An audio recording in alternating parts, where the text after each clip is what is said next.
I'm not casting the jump forward in time spell. Can I get a quick level check?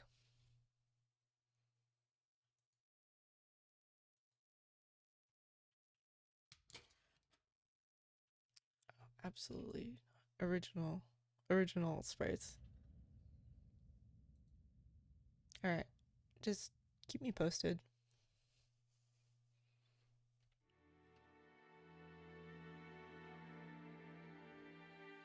It's a little loud for me, actually. There you go. Again, so you still haven't overcome your love of alcohol? The old physician let out a sigh as he removed the stethoscope. Two elderly men could be seen in the dimly lit study, which was filled with dust and a sickly sweet stench. In the corner of this room, which was much larger than what most people would call a study, was an expensive-looking bed, a man undergoing a medical examination, and the physician conducting it.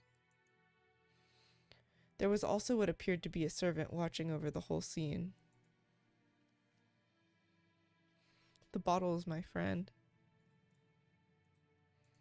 It is no less of a friend than you, and it has stood by my side even longer than you have. As the man bearing his chest for the stethoscope rearranged his clothes, he spoke unapologetically. Kinzo-san, your body only appears to be well thanks to the effects of the medicine. However, if you continue to drink such strong spirits, the treatment will become meaningless. Trust my judgment. Refrain from drinking. I thank you, though only for the sentiment, my friend. Genji, another glass. Water it down slightly. That way Nanjo can save face. Are you quite sure? After eyeing both the master who demanded the alcohol and the family doctor who forbade it, Genji, the old butler, silently gave a slight nod and carried out his master's orders faithfully. The family doctor, Nanjo, let out a deep sigh once again as he watched the butler busy himself alongside the liquor cabinet. There was a smell filling up the room. This sweet, poisonous aroma felt as though it melted the heart, if not the soul itself.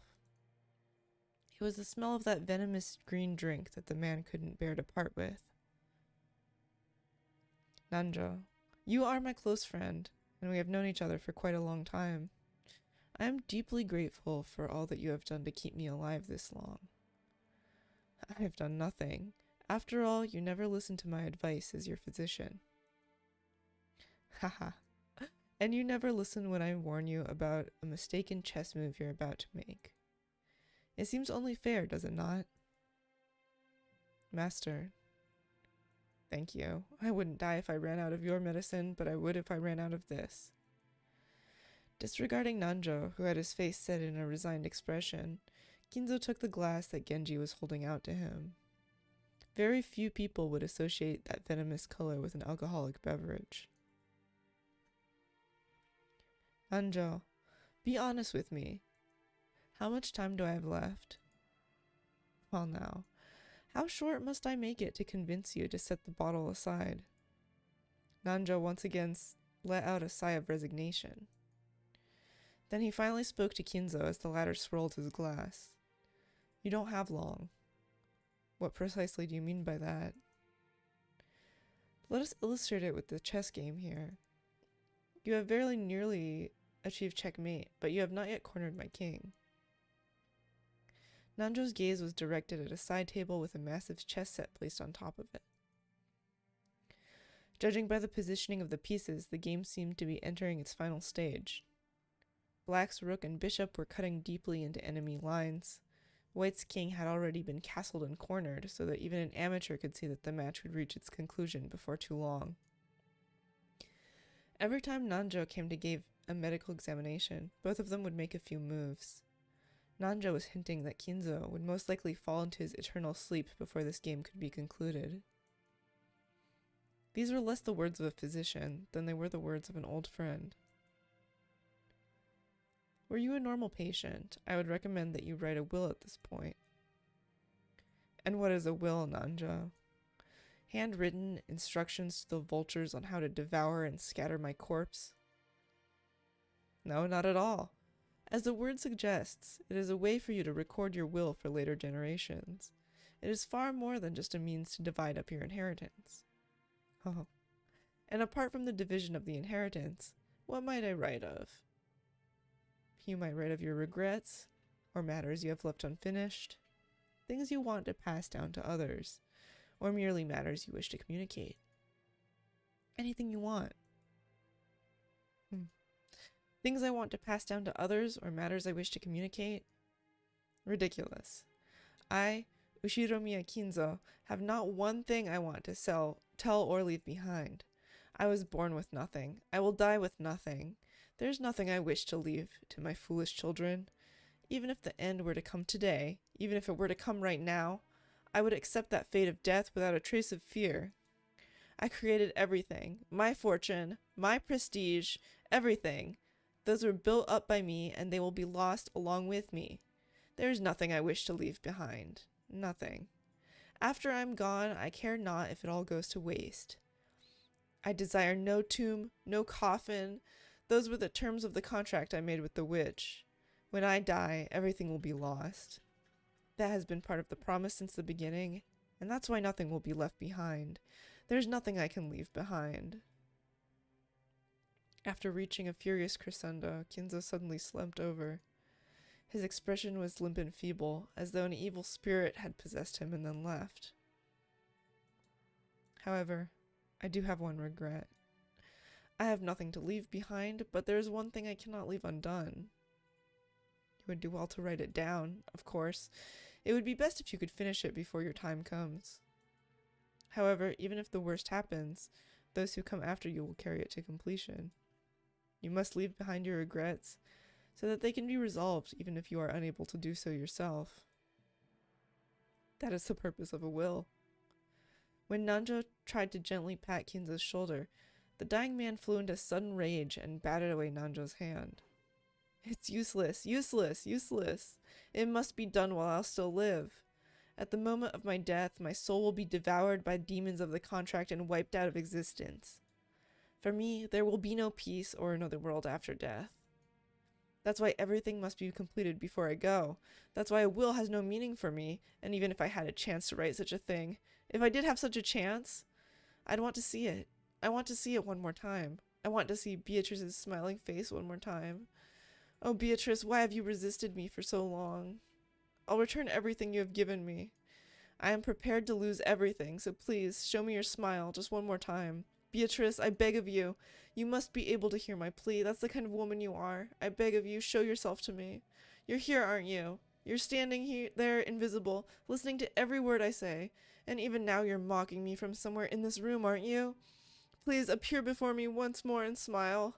Feel free to scold me, even snatch away my life by your own hands, if you so desire. I don't want to die alone like this. I cannot let myself die until I've seen your smile just one more time. Ah, Beatrice, Beatrice, I offer up this life of mine. I offer it up to you. I'm begging you, Beatrice.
The first day, October 4th, 1986.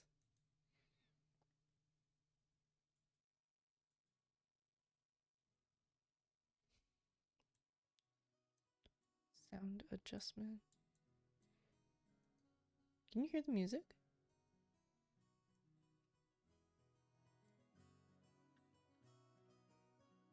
I wonder why it's so low.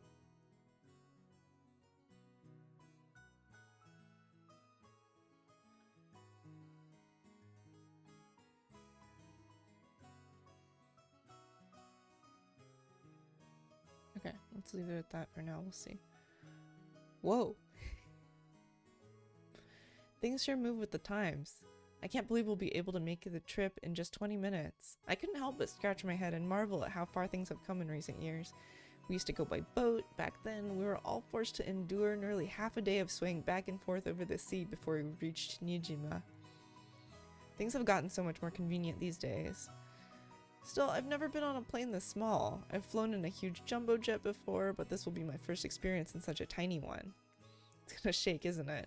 They say smaller boats shake more than big ones, so I guess the same rule probably applies to planes. Just spare me. Don't worry, Battler-kun. It shakes much less than that boat did. Is that you, George Aniki? Don't scare me like that. You just shaved 3 years off my life.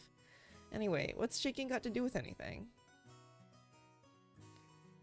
You don't think I'm actually scared of... Sorry, I should be doing ehehe, but... He's, rest assured, Battler is going ehehehe. You don't think I'm actually scared of the plane shaking or maybe falling out of the sky or something, right? Of course not. My mistake. I see you've changed a lot since we last saw you. After all, it's been 6 years since then. You're not a kid anymore. Ha ha ha. Sheesh, and here you are, old enough to smoke and drink. I've got no interest in smoking, but I've always wanted to try some booze. Hehe. Well, if you've got your dad's genes, I bet you can hold your own when it comes to drinking, right? Well, I usually just drink for business rather than pleasure. It's pretty hard to do business in Japan without it. Ehehehe, that's exactly right. That's why I never miss a chance to get in some practice. That's no good, Battler-kun. You're still a minor. Don't you know alcohol can stunt the growth of, never mind. Come on, I'm tall enough already. In fact, it'd be easier to find clothes if I shrunk a little. I puffed my chest out proudly. Until I hit my growth spurt, my height was below average in my class. But then I grew, and before I knew it, I'd passed 180 centimeters. I guess I have all that muscle training and those shady mail-order performance-enhancing drugs to thank for that. Before then, I never dreamed that I'd shoot 10 centimeters above George Aniki, who'd reached his peak height early on. Damn, I'll bet all my relatives I'll say, "Look how big you've grown, Battler-chan," or something. It's all so embarrassing. I wish they'd just give me a break. Anyway, my name, Battler. Well, it's pretty damn weird, don't you think? I've got to wonder what my parents were thinking when they named me that. I've never met anyone who could read it right the first time. I usually just get called Sento-kun. Sorry, but that's not even close. The kanji reading is... you can look up later. I think it's also in the supplementary materials. Can you read it? The first part is my family name, Ushiromiya. That's a fairly plausible Japanese pronunciation so far. The problem is my given name. Battler is made up of the characters for fight and person, as pronounced Battler. Put it all together, and you've got Ushiromiya Battler. Pretty crazy, right? It's crazy enough that my parents decided to call me that, but it's even more crazy that some government worker let them make it official. Both groups are at the top of my must-kill list. Anyway, this is one of my cousins. His name is Ushiromiya George. He's 5 years older than me, so he must be turning 23 this year. Since the Ushiromiya cousins consist of 2 boys and 2 girls, I ended up playing with George all the time. And because I've always thought of him as a big brother, I still call him Aniki today. Woo, Battler-kun! Look how big you've gotten. You know what they say, leave a boy for 3 days and you'll hardly recognize him. It must be in his blood. Rudolph wasn't that tall either until his high school years. Perhaps people end up taller if their growth spurt comes late. Nah, it's nothing special. A real man needs to be tough on the inside, too. Exactly! Battler-kun here knows how it works. Real men win or lose based on what they've got on the inside. Can't ever forget to keep up your training and discipline. You gotta do that, wait very alertly for the perfect moment, and strike. Now, I never even imagined that I'd become the company president I am today, master of my own domain. Yep, to think I've come this far after starting out penniless and ruined. The stout, plump, old guy is George Aniki's dad, Uncle Hideyoshi. He's the husband of Dad's older sister. In other words, we're not blood related. He's nice to children, sociable all the time, and even quick to give out some spending money to us kids. Simply put, he's an awesome uncle. He speaks in an odd and very noticeable Kansai dialect, but he's actually a natural-born Kanto man. Apparently, impressions are everything in the business world, so speaking in a different style than other people is an act that makes him stick out more. However, I hear he gets embarrassed when talking with an earshot of a real Kansai person, so he switches back to standard Japanese. I don't really get it, but he's definitely an interesting person. If only you weren't so quick to brag about your life story. That's enough for now, I think. I'm sure Battler's getting tired of it, aren't you? Nope, not at all. Hee. Nothing wrong with that. I think it's pretty cool for a man to have some stories he can brag about. I don't have anything like that at all. Oh, really? I'd imagine a man with your looks would leave girls crying left and right. I can't believe you have nothing at all to brag about. What? Yeah, you're joking, right? Of course nothing weird like that's ever happened to me. Heck, I wish it would. Come on, you aren't fooling anyone. You must tell your aunt all about it later. After all, nothing of the sort ever happens to George. Hehe. This is George Aniki's mother, Aunt Eva. She's my dad's older sister. She and Uncle Hideyoshi are a pair of jokers, and they've always teased me back as far as I can remember. This sometimes made them a bit hard to get along with when I was small. Well, I guess the events of the last 30 seconds prove that they can still be hard to get along with. Even so, George Aniki's family is interesting and fun, and they seem to get along just fine. That's pretty much the total opposite of my family. Badler-kun, have you seen Rudolph-san? Huh? He headed off to the bathroom a while ago. Is he not back yet? Huh, maybe the poor geezer dropped dead. Enough. That's no way to talk about your own father. Still, this isn't the first time he's taken so long in the bathroom.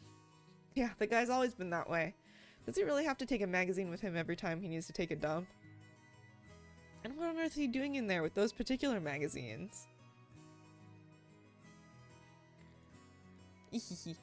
Oh, you don't need to worry about that at all. Since we've been together, I haven't let him do that on his own. Oh. Oh, I'll have to get the juicy details later. Sounds like Dad's got his balls in an iron grip. Juicy details. You know exactly what would happen with that man if I didn't keep a tight grip, don't you? No kidding. You're the only one capable of reining in that old bastard. As a son, I'm more than happy to let you take over. Yes, leave it all to me. After all, that's my specialty. This woman is my father's wife. Her name is Ushiromiya Kirie. As you can probably tell from our conversation, she's not my real mother. She's basically my stepmother. My real mom died 6 years ago, and Kirie-san is the woman Dad married afterwards. It's understandable for someone my age. I could never bring myself to call his new wife Mom, and I doubt she feels like using the word son on this massive kid who's no relation to her at all. We aren't little kids. We know there's nothing to be gained by fighting, so we decided that we wouldn't force ourselves to pretend that we were family. I've decided to act a bit more frank with her, acting as though she's a friendly neighbor instead. It's much easier if we just keep a little distance, instead of forcing ourselves to act all close and making each other uncomfortable. Kirie-san has always been very open about all this, and thanks to that we've been able to get along pretty well. Then, just when we were bad-mouthing Dad about being in the bathroom, the man himself came back, wiping his hands with a handkerchief. Badler. Hey, what's up, Dad? Ow! Don't pinch my ear!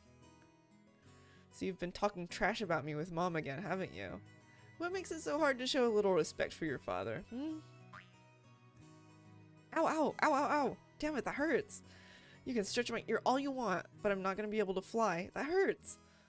Come on now. Up, up, down, down, down, left, right. Wait, this sounds familiar. Right? Now say, Father, please forgive me for being so rude. Like hell I will. Go find yourself some members-only store if you want it that much.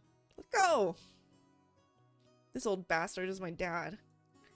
I think I'm pretty tall myself, but Dad's just about as tall as I am. It's no surprise Aunt Ava started talking about Dad's blood when she saw my height. By the way, my height isn't the only thing I got from him. It seems having weird names runs in the family. You can't read it, can you? Anyway, this guy's name is pronounced Rudolph. He must hate grandfather for giving him that name. Still, that's no reason to pass the weird naming tradition on to me. As the old bastard twisted my ear all over the place, Aunt Ava snuck up behind him and grabbed his ear. Hey, Rudolph, you should know better than to physically abuse your son. Ah, that hurts, Aniki. This scene perfectly illustrated the relationship between the prankster younger brother and the older sister who could deal out punishment to him despite his size. I think that's good enough for now, Eva Ne-san. I'll make sure to stretch out his other ear later on. Oh, my apologies. I must leave some pulling for you to do, Kirei-san. Rudolph, make sure Kirei-san gives you lots and lots of punishment later on, okay? You're one to talk, Anaki, abusing your little brother like that. Hideyoshi-ni-san, I'd like to thank you very much for picking her up. If you hadn't been so generous, she'd still be unsold in the store. You have my gratitude and apologies. What? Who are you calling unsold? After taking 2 or 3 steps back, Aunt Ava unleashed one of her beautiful high reverse roundhouse kicks, which stopped just a centimeter away from the tip of Dad's nose. After starting out with Tai Chi Chuan for her figure, Aunt Ava then developed an interest in the Chinese martial arts. After that, she went through karate, taekwondo, capoeira, and, what is it she's learning now again? Well, anyway, they say that a woman's weapons are in her lower body, and that's literally true for Ava. Rudolph, did you know that a single direct blow to the side of your head like that would knock you unconscious? Not so long ago, I accidentally connected in a practice match and my opponent was out cold. What a pain! I'm so sorry she can't help walking like a freak. Dad, completely unfazed, shrugged and smiled ironically at Uncle Hideyoshi. Ha ha ha, never had a brother or sister myself, so when I see you two bickering with each other, it makes me feel all warm and fuzzy inside. It sure is nice to have a big family. Oh, why not consider making a little brother for George-kun? He's already a fine adult who's about to go off on his own, so it might be a good time to have another child. Hey, have a little sympathy for the new kid, and all the pain and suffering he'd have to live through. I'm surprised even George-kun turned out as well as he did after being born from this sinister sister of mine. And what an awesome kid he is. Please share some of that with our blockhead of a son someday, will you? That's not at all how it happened. It's thanks to Eva Ne-san's proper raising now that George-kun became the kind, gentle kid he is now. Isn't that right, Ne-san? Oh, come now. You think so? Our George still has a long way to go. Oh, by the way, how's your little Anje-chan doing? I heard she was vomiting. Oh, that's right. And I was hoping to finally see her face after such a long time. Is she okay? She often catches a cold when the seasons change. She's very frail. I did want to bring her along, but we decided to have my family look after her this time. I think that's a wise move. She'll heal a lot better if she stays away from that venomous head family household. A child's health is always more important than an adult's convenience, don't you think? I know of some great medicine for vomit and colds like that. When we get back home, I'll send some to you right away, so please let her try some. Thank you very much, Hideyoshi-ni-san. I'm always in your debt. And once the conversation suddenly veered off in that direction, we kids didn't have any chance of butting in.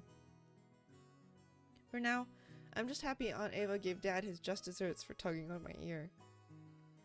Are we still waiting for the weather report? George Aniki pointed at the counter. The checking weather sign was still stuck next to the departure times for the flight we were scheduled to board. According to Aniki, smaller planes are more subject to winds and other effects of the weather. It's not at all uncommon for flights to be delayed because of that. Wait a sec. We are totally sure it's not going to shake, right? From down here on the ground, it just looks cloudy, not windy. Well, I guess it's different up here where the planes fly. The weather's a bit uncertain today. Aunt Ava looked at a TV in the lounge. The weather forecast was being broadcasted, informing us that a typhoon was approaching the Kanto region. A typhoon again? Guess there's no helping it with the annual family conference being held in October. Couldn't have chosen a better season? I agree. I've always hoped we could have it sometime around the Obon festival in mid-August. In that case, why don't you suggest that to Father and Nissan during the conference? Very funny. Why don't you do it yourself? Our brother would never listen to anything I suggested. No way. It doesn't really bother me that much to have it in October. I was just saying you might want to propose it, since you said you hate typhoons so much. I only said that typhoons always come around this time of year. You're the one who said you wanted to move it to the Obon festival, right? Well, you said it too last year. Didn't you say that it would be easier to fit in your schedule if we had it during the Obon festival? I never said anything like that. Oh, yes, you did. I certainly wouldn't forget something like that. No, I didn't. You're the one saying that all the time. Didn't you know? Stopping a kick just a hair's breadth away from impact is a very high-level technique. Women your age shouldn't spread their legs like that. Dad and Aunt Ava's argument looked no different from a couple of brats quarreling.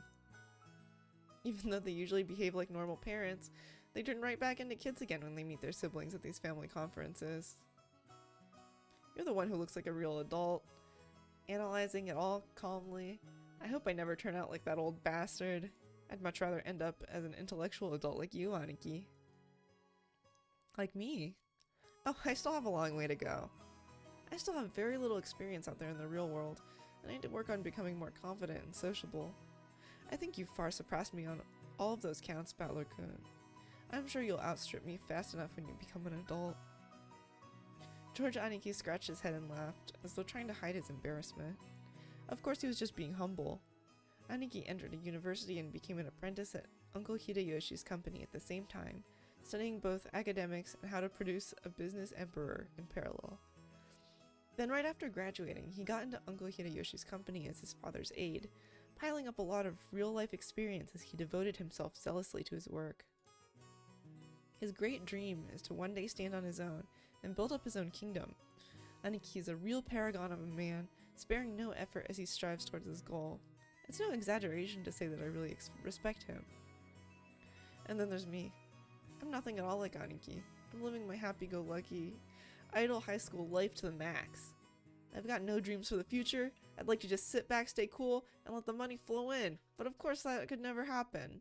When Aniki was my age, he had already formed an impressive objective and started devoting himself towards studying for that goal, so I guess I can't compare at all.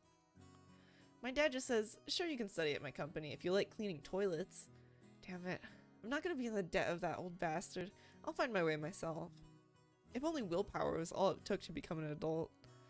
Should I go on one of those self-searching journeys that are all the rage these days? Well, it's not like I could mooch off my parents for that kind of money. Right then, Uncle Hideyoshi shouted out. He's a really nice person on the whole, but he does have a problem controlling the volume of his voice. When I looked over, I saw that he was greeting Aunt Rosa, who had come late. Oh! If it isn't Rosa-san, Maria-chan, no, long time no see. Long time no see. Ooh. Maria. Shouldn't that be it's good to see you again? Greet your uncle properly. Ooh. It's good to see you again. There you go. Well said. How about some candy as a reward? Oh, huh? Where'd I put it? Rosa-san, it's good to see you again. It's good to see you too, Maria-chan. It's been too long, Kira-ni-san, Hideyoshi-ni-san. And, oh my, Badler-kun, look how big you've gotten. Oh, come on. It's embarrassing hearing that from every person I meet. Hey, Rosa. You're late. If the plane was on time, you'd barely have made it. I'm sorry. We had some trouble making our train connection, so are we waiting on the weather again? Oh, don't complain. I much prefer the 30-minute plane trip to spending 6 hours bouncing about on a boat. Even if we're kept waiting here for an hour, it's still much faster overall. Maria-chan's gotten huge too. So how tall are you now? So how tall am I now? Maria-chan parroted Uncle Hideyoshi's question, looking up at her mother. I guess she doesn't remember her own height. She's probably right in the middle of a growth spurt, so her height must change every month. Give it a few more years and she'll suddenly start looking feminine. Just how tall were you the last time you got measured? You keep getting bigger and bigger, don't you? Right? Ooh. I think she's grown a lot since last year. Let's see, she turned 9 years old this year, didn't she? 9 years old. That's right, you're 9 years old now. Glad to see you're doing well too, Maria-chan. Up you go. I guess you've gotten a bit too heavy to play airplane with. George Aniki, what a rude thing to say to a lady. Here, I'll do it. Up you go. When I went to lift her up in Aniki's place, Maria stiffened defensively, looking suspiciously at my face. That's right. The last time I met Maria, it was 6 years ago, and she was only 3 years old. Of course she doesn't remember my face. Maria-chan, don't you remember? It's Battler-kun. You used to play together, remember? No surprise, I guess. The last time she met Battler, she was only 3. You don't keep memories at that age. She must know everyone's face apart from mine because she meets them every year, but I haven't had contact with the Ishiramura family for about 6 years now. So it's no surprise that this 9-year-old girl doesn't have any memories of me. Even I can just barely remember her being a 3-year-old crybaby. Maria, this is Battler Oni-chan, Rudolph Nizan's son. Understand? The brother is the son. That sound was probably her brain going into overload at the complicated explanation. I guess the phrasing of that was a bit confusing. Ni or Oni, the title you use to refer to an actual older brother, that it can also be a friendly honorific for a boy who's only a bit older than you. It's just like ne or one. Maria-chan, this is Battler-kun. He's your cousin, like me. Like George Oni-chan? Battler? Cousin? That's right. You got it. This part of Aniki is what makes me really look up to him. For someone who isn't married, he's just great at dealing with kids. I'm sure he'll be an indulgent father in the future. Battler Oni-chan? Maria looks straight at me with a questioning expression, as though asking if it was okay to call me that. Yep, that's me, Battler. Nice to meet you, Maria. Ugh, Battler. Maria, you mustn't talk to him like that. Call him Battler Oni-chan. That's alright, Aunt Rosa. I don't sweat the small stuff. Hey, Maria. We're close enough that we don't need honorifics, right? Battler! Battler! Battler! Ooh, ooh. That's right, Maria! Maria! Maria! Ooh, ooh. We horsed around for a while to make up for the 6-year gap in our friendship. She probably still thinks of me as nothing more than a big new friend, but things will probably work out as we get to know each other again. But I'm surprised. She's just the way I remembered her being 6 years ago. Seems that people just don't change that much after all. I'm a bit happy that she's still the pure innocent girl I remember. Of course, kanji is pronounced Maria. The third character looks like a cross, which is pretty cool. Her feelings usually don't show up in her face, so it can be difficult to know just what she's thinking, but that's just how she looks on the outside. On the inside, she's just a sweet, normal girl.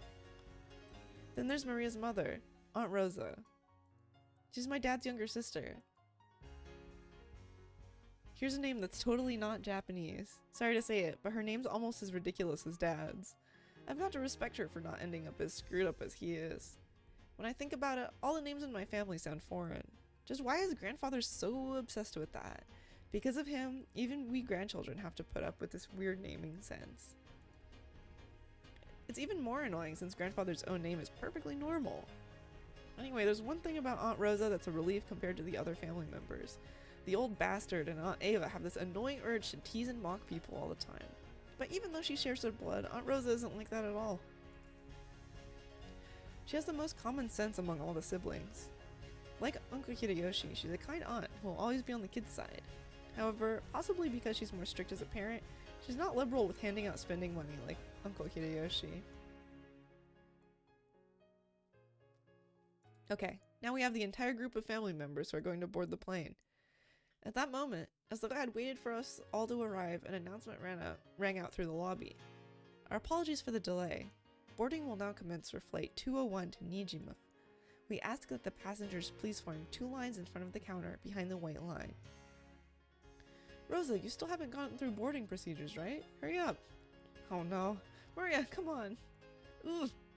We had to go through a metal detector before going out on the runway. Our small plane wasn't as massive as an international flight, but it was still a plane. A staff member holding a metal detector checked us all. Once all was cleared the check, we followed the staff member out onto the runway.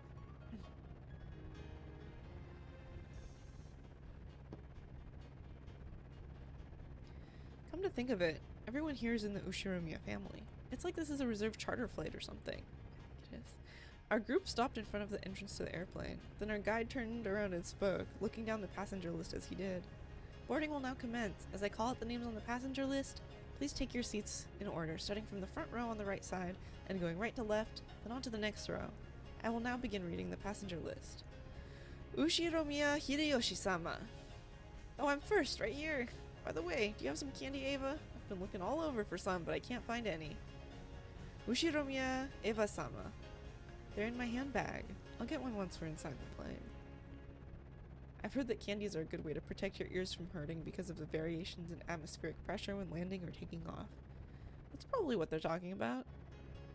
Hope I get a window seat. Haha, don't worry. There aren't any other kinds of seats. As George Aniki said, there are apparently only 2 lines of seats. So this is what a small plane is like. We are totally sure it's not gonna shake, right? Ushiromiya George-sama. Right here. Don't worry, Battler-kun. It won't shake too much. Ushiromiya Battler-sama.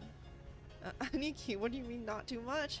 You can just swim if you fall from a boat, but if a plane crashes, you're screwed, right? We all got our own parachutes in our seats, don't we? Wait, we don't?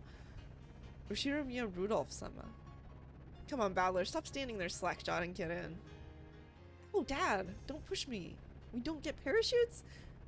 Ushiromiya Kirie-sama. Okay, you two, stop fooling around. Let's move on in. Oh, Kirie, don't push me. This blockhead isn't moving. Ushiromiya Maria-sama. Woo, let's move on in. Ushiromiya Rosa-sama. Maria, be quiet.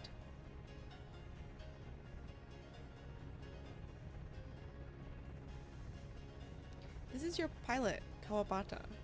We'd like to thank you for taking New Tokyo Aviation's Flight 201 today. We estimate that the flight to Nijima Airport will take about 20 minutes. We are receiving reports of atmospheric turbulence.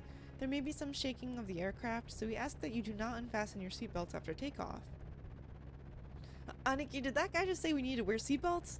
In a jumbo jet, they let you undo them after takeoff, right? So it's gonna shake so much we can't take them off? Damn it, you tricked me! It is going to shake after all. Where are the parachutes? I knew I should have taken the boat.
Taking the boat. The boat.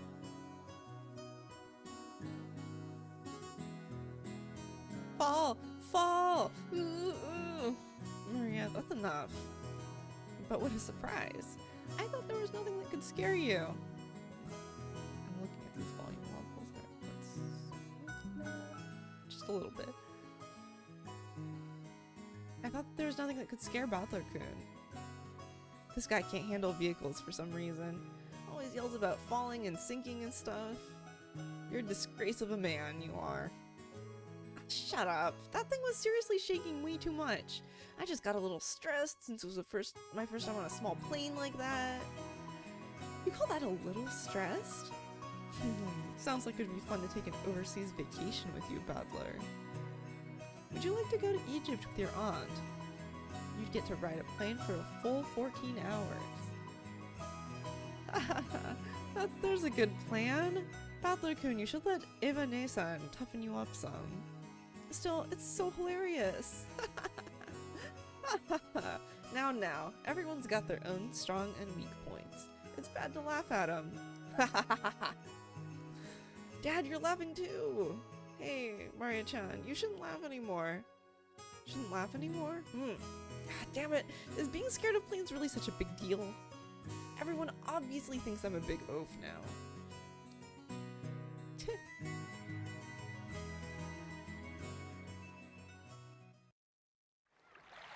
We split up and took separate taxis from the airport to the harbor. From there on, we would be taking a boat to the island. The islands are right next to each other, so the distance of the trip wasn't that great. By boat, it was a leisurely 30 minutes to the island. When we reached the pier where the boat to the island was anchored, we saw a figure waving at us. George Nisan! It's been so freaking long! Jessica-chan, it's been a year since I saw you. You've gotten taller again, haven't you? Yeah, don't give me that. It's embarrassing when you say it every year. Hey, Aniki, you've got to be kidding me. Is that really Jessica? Wait a sec, George? Is this big guy Battler? We both stared at each other. She definitely didn't look like that in my memories, but I do remember her crazy way of talking. Yo, Jessica, what's this now? You're kidding me, you look like a woman now. What are these, boobs? Even you managed to get a chest. Let me that's your cousin. Let me rub them. Let me. Don't screw around with me. I'm a blushing flower of 18. Of course my hair grew longer and I got these. What? You think I got boobs just to get fondled by you, loser? And speaking of you, sure, you got all ridiculously huge, but did you get a bit stronger too? Don't screw with me. I'll show you how much training I've done since back then. Pissing me off. I'll beat you at your own game. This headstrong girl's name is Jessica. She was born under the same unlucky star as me, sharing the same kind of weird name.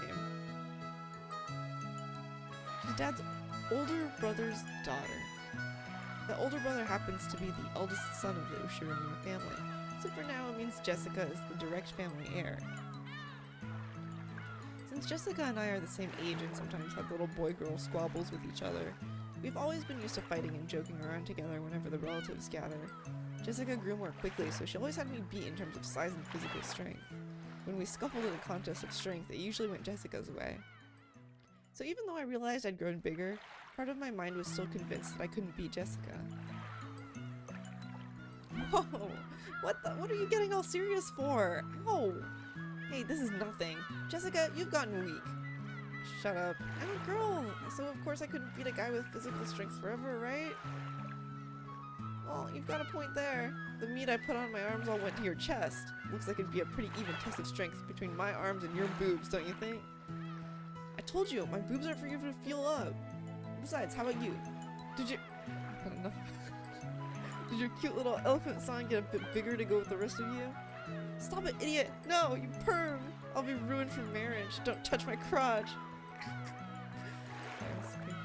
Don't say stuff people are gonna misinterpret.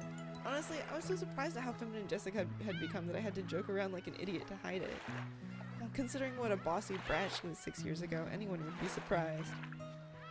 And I guess she's just as surprised.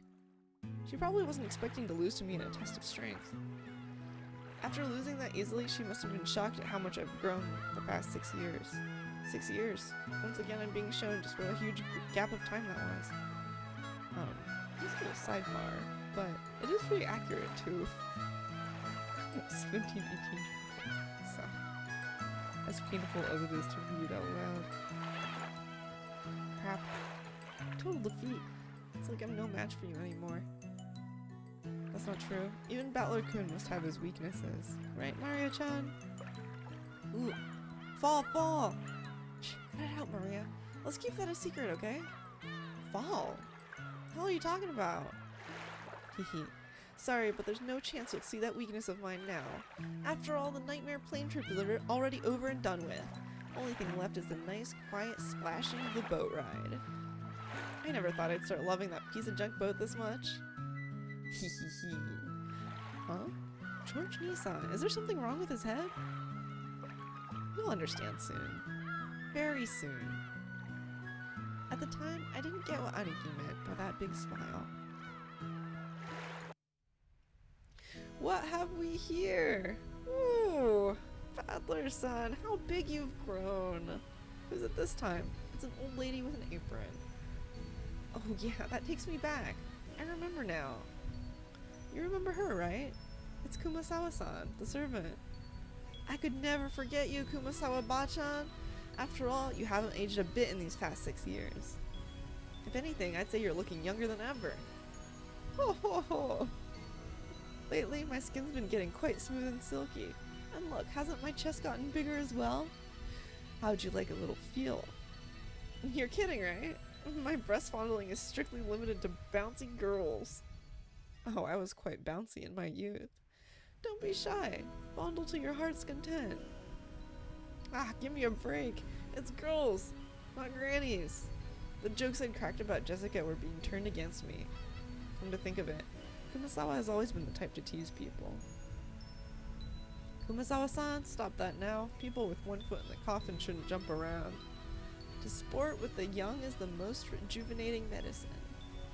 Oh. It's rare for you to come pick us up, Kumasawa-san. I wonder what's gotten into you. Usually your lumbago kicks in whenever anyone gives you a job to do. Oh, Eva-sama, you're as harsh as ever. I found myself with some urgent purchases to make, and while I was at it, I thought I would come welcome you all. Although it does give a bad impression if the one waiting to greet you is a decrepit old woman.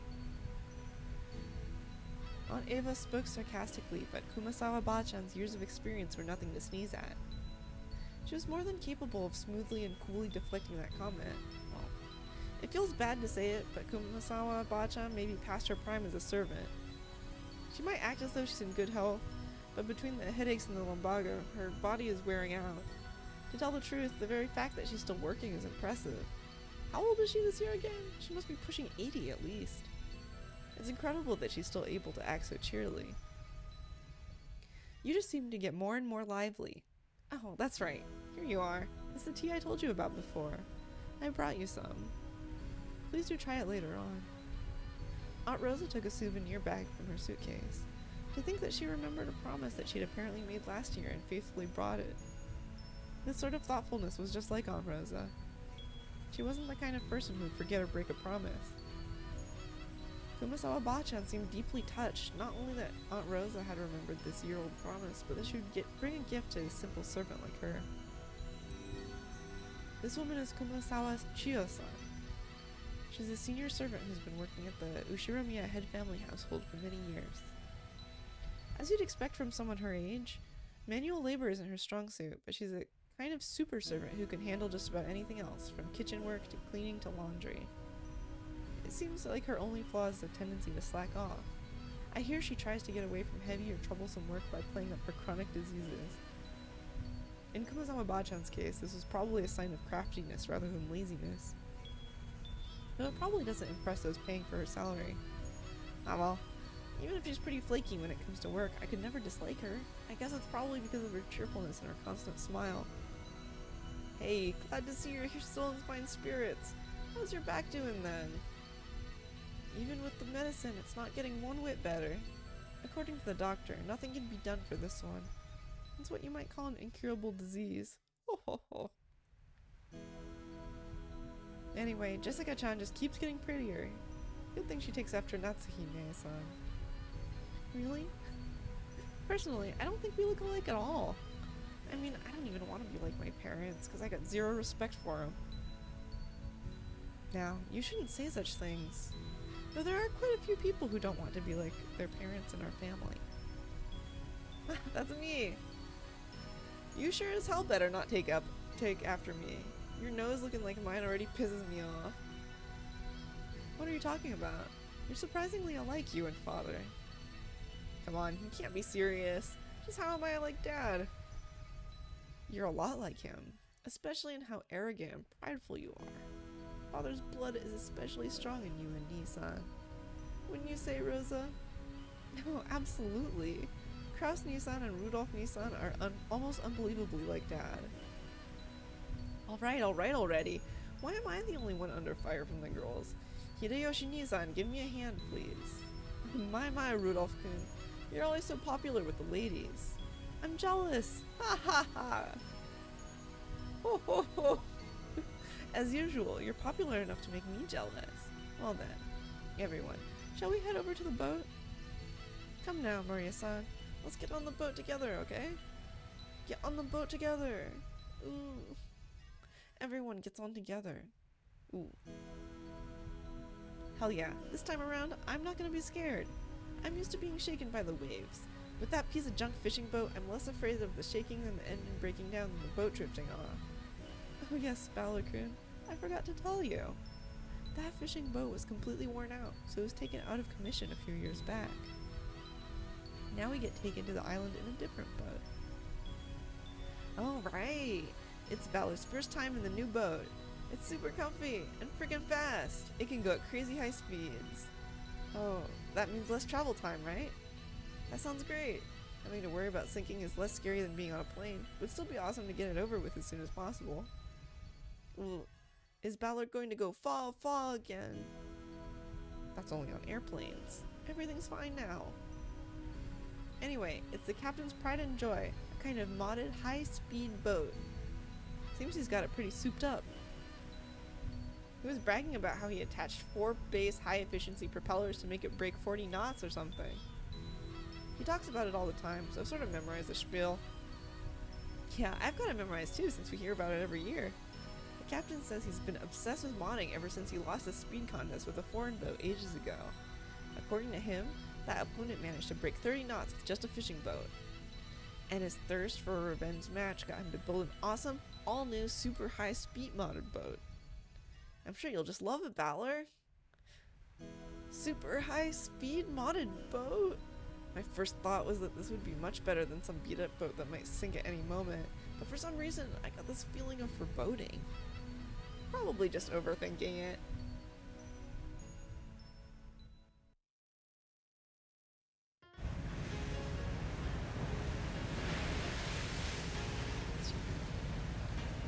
Hey Balor, maybe you should just swim to the island.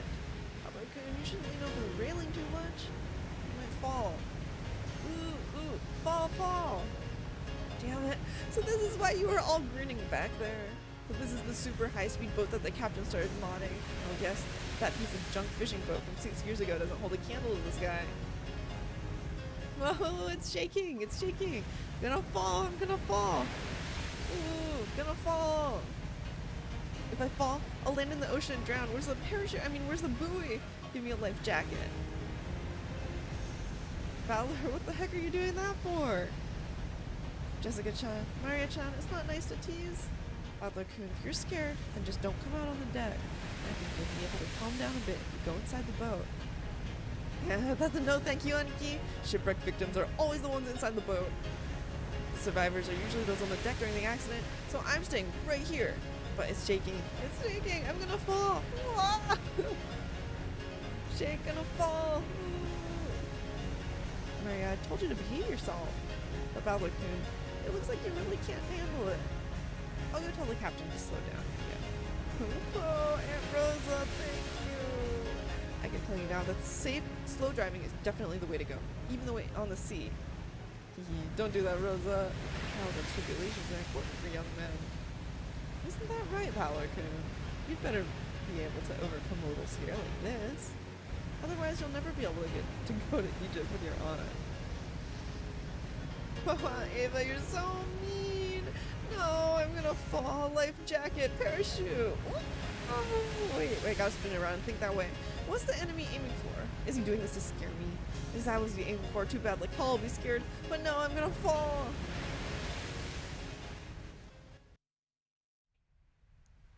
So after I made a huge fool of myself for a while, Aunt Rosa had a talk with the boat captain, and he slowed down to a more manageable speed for me. That's a bit better. Thought I was gonna die earlier. Apparently, the max speed I can tolerate is extremely slow. But that just now was completely insane. The whole boat was shaking, sliding and leaping on the ocean's surface. It felt like I was riding on the back of a flying fish. Jessica was still guffawing at me as I leaned against the railing, tired and disheartened. I lost in that strength contest earlier, but I'm glad to know I'm no worse off where it really counts. But seriously, damn it, go ahead and laugh.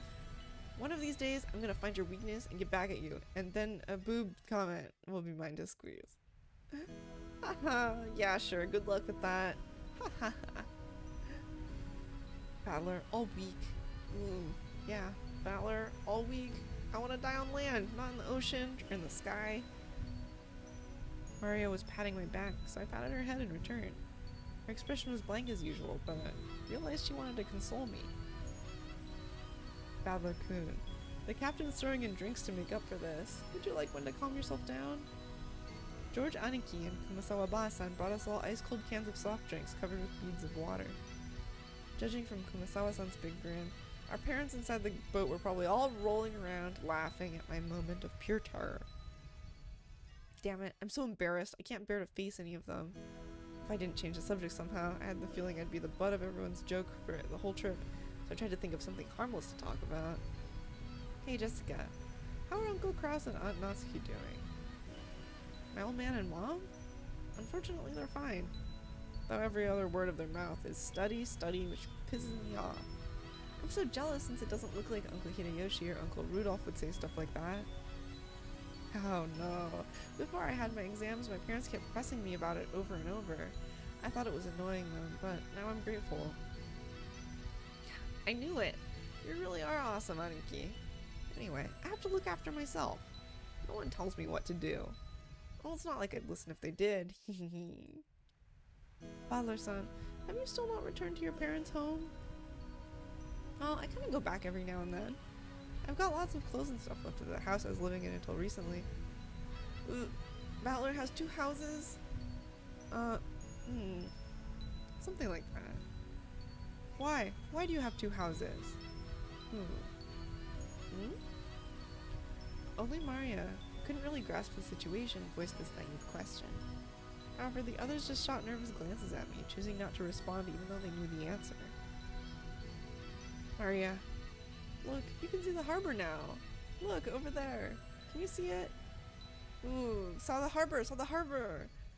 Apparently, Jessica was trying to be nice by changing the subject. Oh well. I'd rather not talk about it if I can help it, but it's uncomfortable to have it treated like some kind of weird taboo. I don't mind it that much myself anymore. I may be a member of the Oshiromiya family, but the truth is that for these last 6 years I've been living with my grandparents on my late mother's side, and I've even been using her family name. When those grandparents passed away one after the other, I basically had no choice but to go back and live with the old bastard. Don't get me wrong, I didn't just run away from home or anything like that. The only one at fault here is my dad. I don't really blame Kirie-san. Being able to hold that old bastard's reins and ride him out is no mean feat. Still, the way that old bastard betrayed my mom, well, unfortunately I still haven't fully gotten over that. We'll be getting there soon.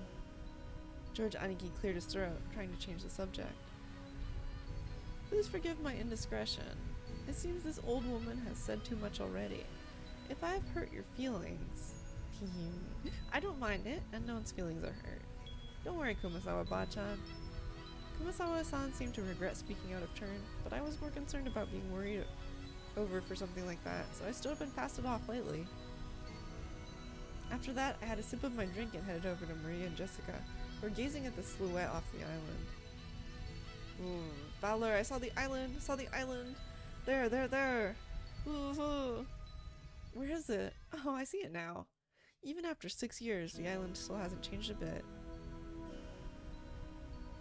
The small island silhouette in front of us had gotten pretty close. This island's name is Rokkenjima. It's a small island, about 10 kilometers around, located in the Izu archipelago. Since they call this archipelago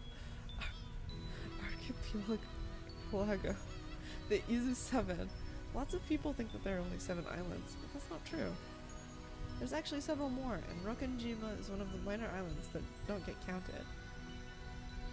Even if that weren't the case, I doubt you'd find many people who knew about this island.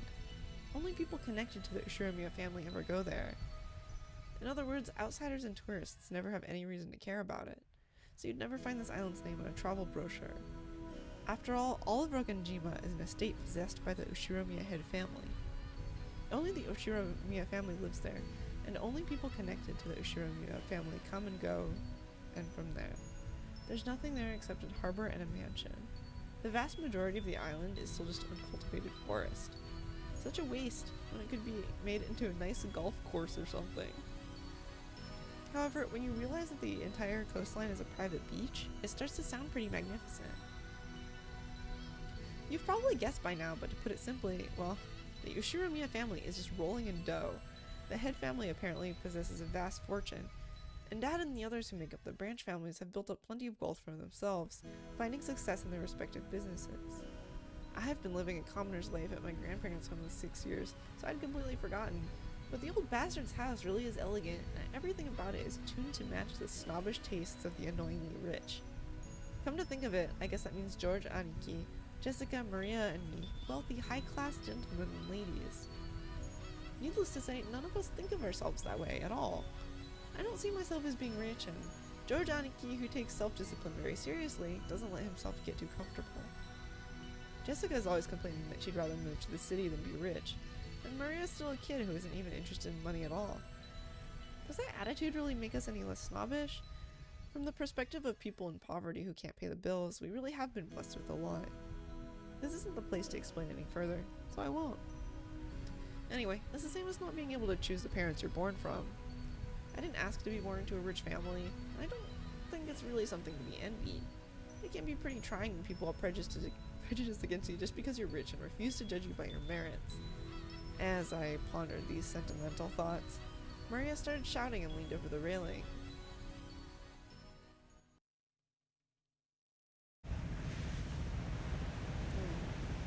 Gone. What's wrong, Maria? Did you drop something? Oh, gone! Gone! Oh. Maria kept yelling, gone, gone. First, it sounded as though she had dropped something, but while she shouted, she also pointed out over the ocean. What's wrong? What's gone? I'll look for it too if you want. What is it? If she dropped something, she probably would have looked down at the floor, but Maria was pointing out over the ocean. One would assume by that gesture that she had spotted something, but she kept saying that something wasn't there. Strange. However, since my last memories of this place came from 6 years ago, I was able to spot it before Aniki comes here every year. Huh? If I remember correctly, wasn't there a quarry or something on top of a small crag around here? That's right, it was definitely there. I remember it well, since as we get closer to the island is the first thing to greet us, the landmark. Wow, you're amazing, Valor. Even though it's been 6 years, you remembered. It was here, wasn't it? I remember too. The Tutelari's God's Shrine and that Torii-like thing were standing all alone on that crag. And now if you mention it, they are gone, aren't they? I'm pretty sure they were still there last year. Gone, gone! Woo! Maybe they were washed away by the waves or something? It was a small crag, so it probably got worn away over time. Well, that's my theory too. It was last summer that it disappeared, but they say an enormous lightning bolt came crashing down one evening and smashed the shrine. The fishermen whisper that having a thunderbolt fall upon our trusted tutelary god must be a portent of approaching misfortune. Kuwabara, Kuwabara.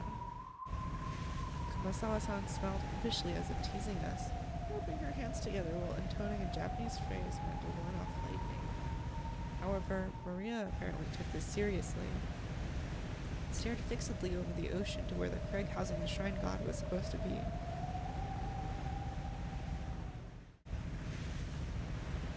Portent of misfortune. Enough, Kumasawa-san. Maria isn't old enough to get that kind of joke. It's okay, Maria-chan. It's just a coincidence. Nothing scary is gonna happen. George Aniki put a hand on Maria's shoulder to calm her down, and Maria's sharp-eyed expression didn't waver. Misfortune. Misfortune. Maria muttered that word over and over. Apparently, repeating a single word over and over is a habit that Maria's had for a long time. However, since the word she was saying was literally an ill omen, it was a bit creepy.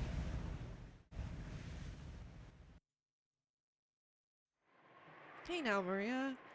If you say it over and over like that, misfortune will really end up happening, you know? I tapped Maria's other shoulder.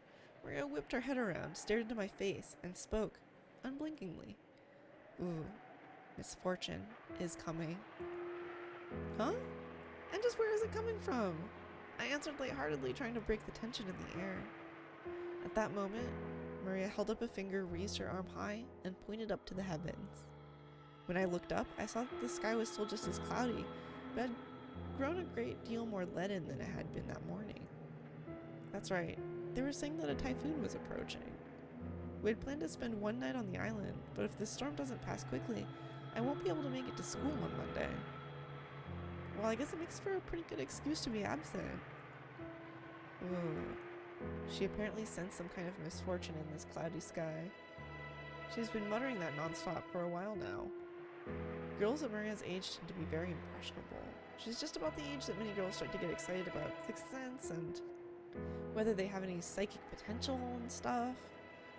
For all we know, this might be due to her childish, sensitive nature. It's okay, Maria-chan. The weather might get worse tonight, but tomorrow it'll clear up and become a pretty blue sky. Ooh, pretty blue sky. Ooh. That's right, by tomorrow it'll be a pretty blue sky. There's no rain that doesn't end, and no clouds that never clear. Rain that doesn't end, clouds that never clear. I know the typhoon's coming, but soon it'll go away. It'll be okay, Maria.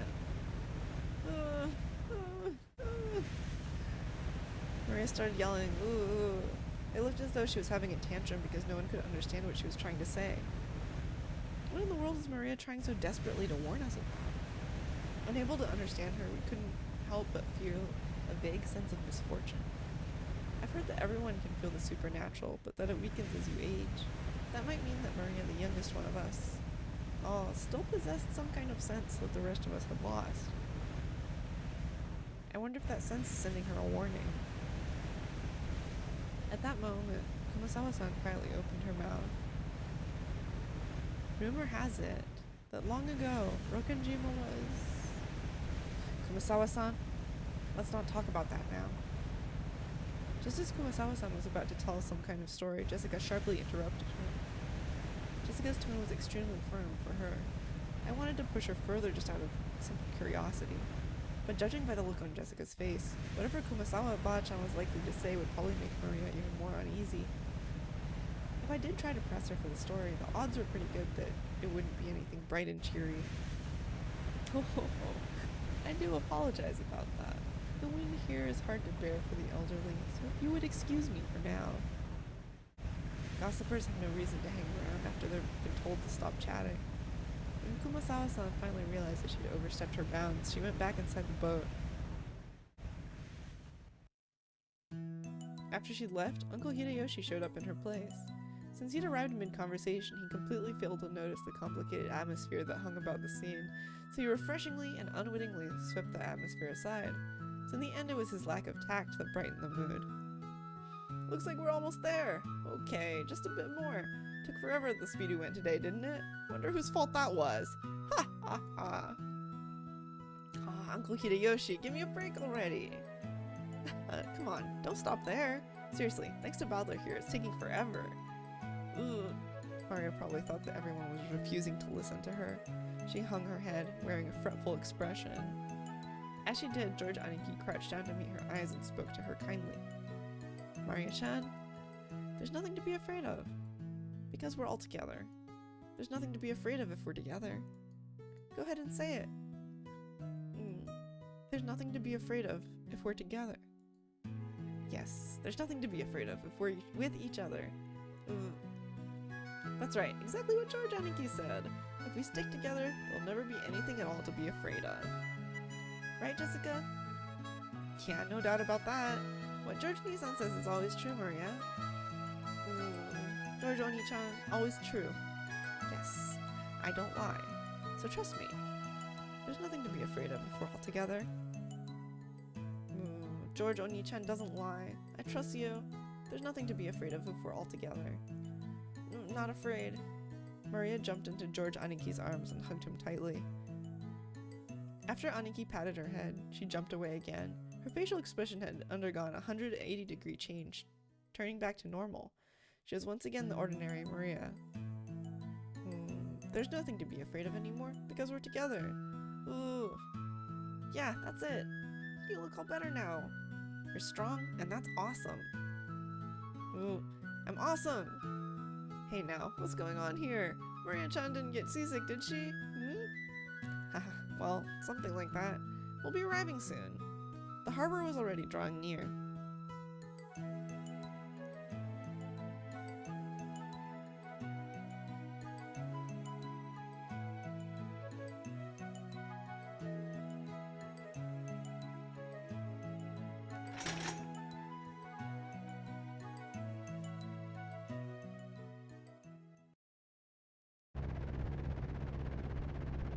The boat gave a big shudder.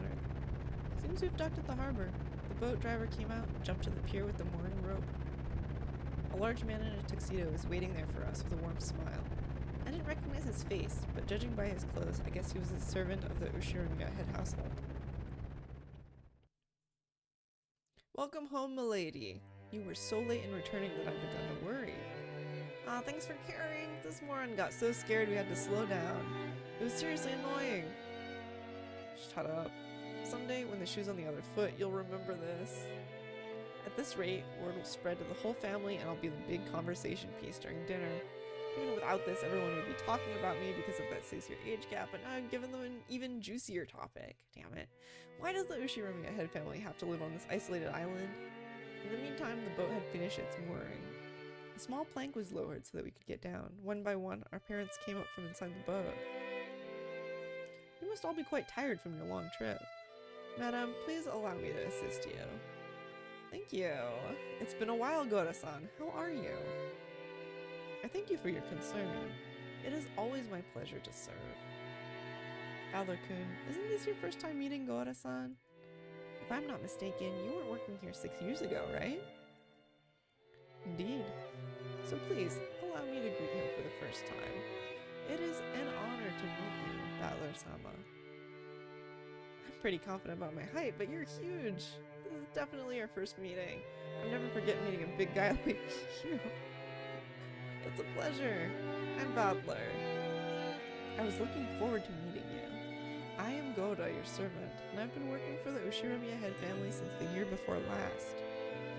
It is a pleasure to make your acquaintance. If there's anything you need, please feel free to rely on me at any time. Goda-san, it's been some time. It has been too long, George-sama. Please, allow me to assist you. As usual, you're pro at welcoming guests. If you ever need a job, just let me know, okay?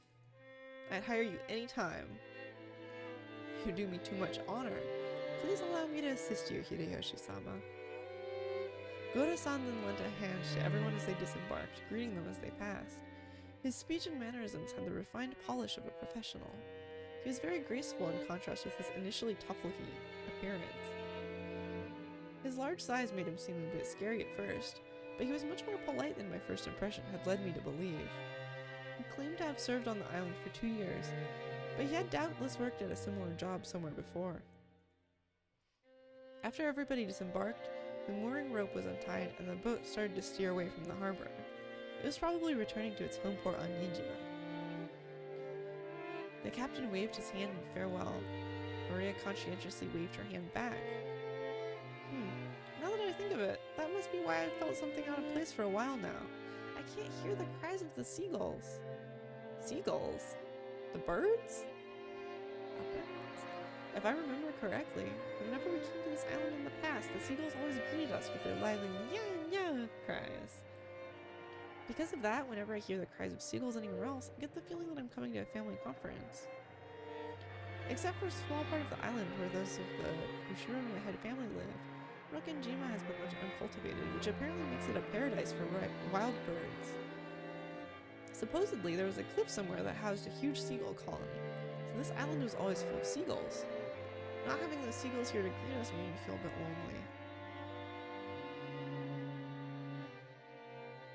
What's wrong, Balor-kun? Oh, Rosa, no, it's just nothing really. I was just thinking it's a bit lonely without the cries of the seagulls. Aye, that's true now that you mention it. Even though they're always so noisy, today there isn't one to be seen. Ooh, why no seagulls?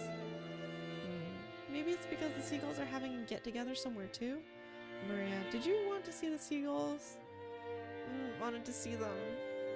Still, it's a bit strange that there isn't even a single one around. Maybe Jessica grilled them all and ate them.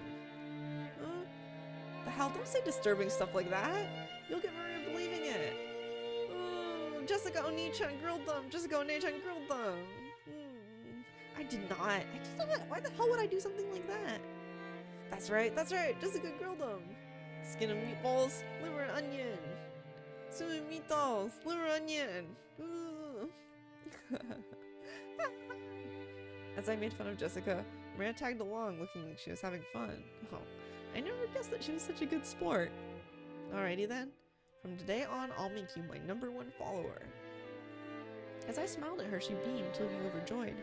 Possibly because she was happy about this little connection we'd made with each other. That's not it, Maria-chan. I've heard wild birds are attuned to changes in weather and atmospheric pressure. The weather will probably get worse tonight. The seagulls might have returned to their nests early. Not grilled? Jessica Oni-chan didn't grill them? No, I wouldn't do something like that. Balor, you admit right now that you lied. Balor-kun. Maria-chan is a naive girl, so she takes even jokes seriously. You should choose your jokes more carefully. George Aniki gently scolded me. Even though I outstripped Aniki in height, Aniki was Aniki, of course. There's no choice but to obediently apologize. Sure. My bad. Maria, that was a joke. The seagulls are taking it easy in their nest today, that's all. Balor lied. George Oni-chan told the truth. Had she actually been tricked despite all that fun she was having? Her pure eyes made me feel guilty. Maybe I went a little overboard with her after all. Yeah, that's right. What George Aniki said is true. The weather's bad, so they probably went home for the day. It doesn't mean they're gone. Right, Aunt Rosa? That's right. Tomorrow when the weather gets better, I'm sure they'll come back so we can hear them cry. Yeah, like they always do. I'll wait until the weather gets better and they come back. Gonna wait until tomorrow. Gonna wait until the weather's better. Maria was in a lighter mood and was looking forward to tomorrow, when the seagulls would come back and fill the skies. Still, George Aniki really was amazing at taking care of kids. I think I remember Aniki taking good care of me as well, when I was a brat 6 years ago. Aniki, that's probably your gift. George-kun is amazing at taking care of young kids. You wanted to? I bet you'd do great with a job in childcare, don't you think? Yeah, it's almost like George Nissan was born to do something like that. Personally, I think that'd suit you better than doing business in some company president's office. Oh no, childcare is a fine career path, but it's not a job where merely liking children is enough. You really are modest, George-kun, but Balor-kun is quite good with children too. Just a second ago, even though it didn't last long, Maria seemed to be having a lot of fun. Please, keep on playing with her like you did just now. Just choose your jokes more carefully, okay? Aunt Rosa winked at me, giggling a little. She's a real mother, I thought to myself, who's happy to see Maria having fun. Come on, Rosa! And you brats too, what the hell are you doing? Let's get going. Okay, we're coming. The old bastard was waiting for us to hurry up. Yeah, we needed to get moving. We might as well have this conversation after setting our luggage down in our rooms. Now then, everyone, allow me to lead you to the guest house where you will be spending the night. Please, this way. Goda-san called to everyone and led the way. Kumasawa-san brought up the rear.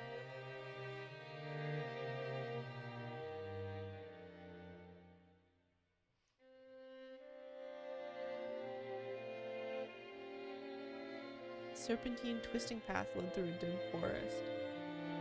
It ran a bit uphill. I guess the path was made all twisty so the slope wouldn't seem too steep. But personally, I'd have been happier if they had the guts to make some stairs in a straight line.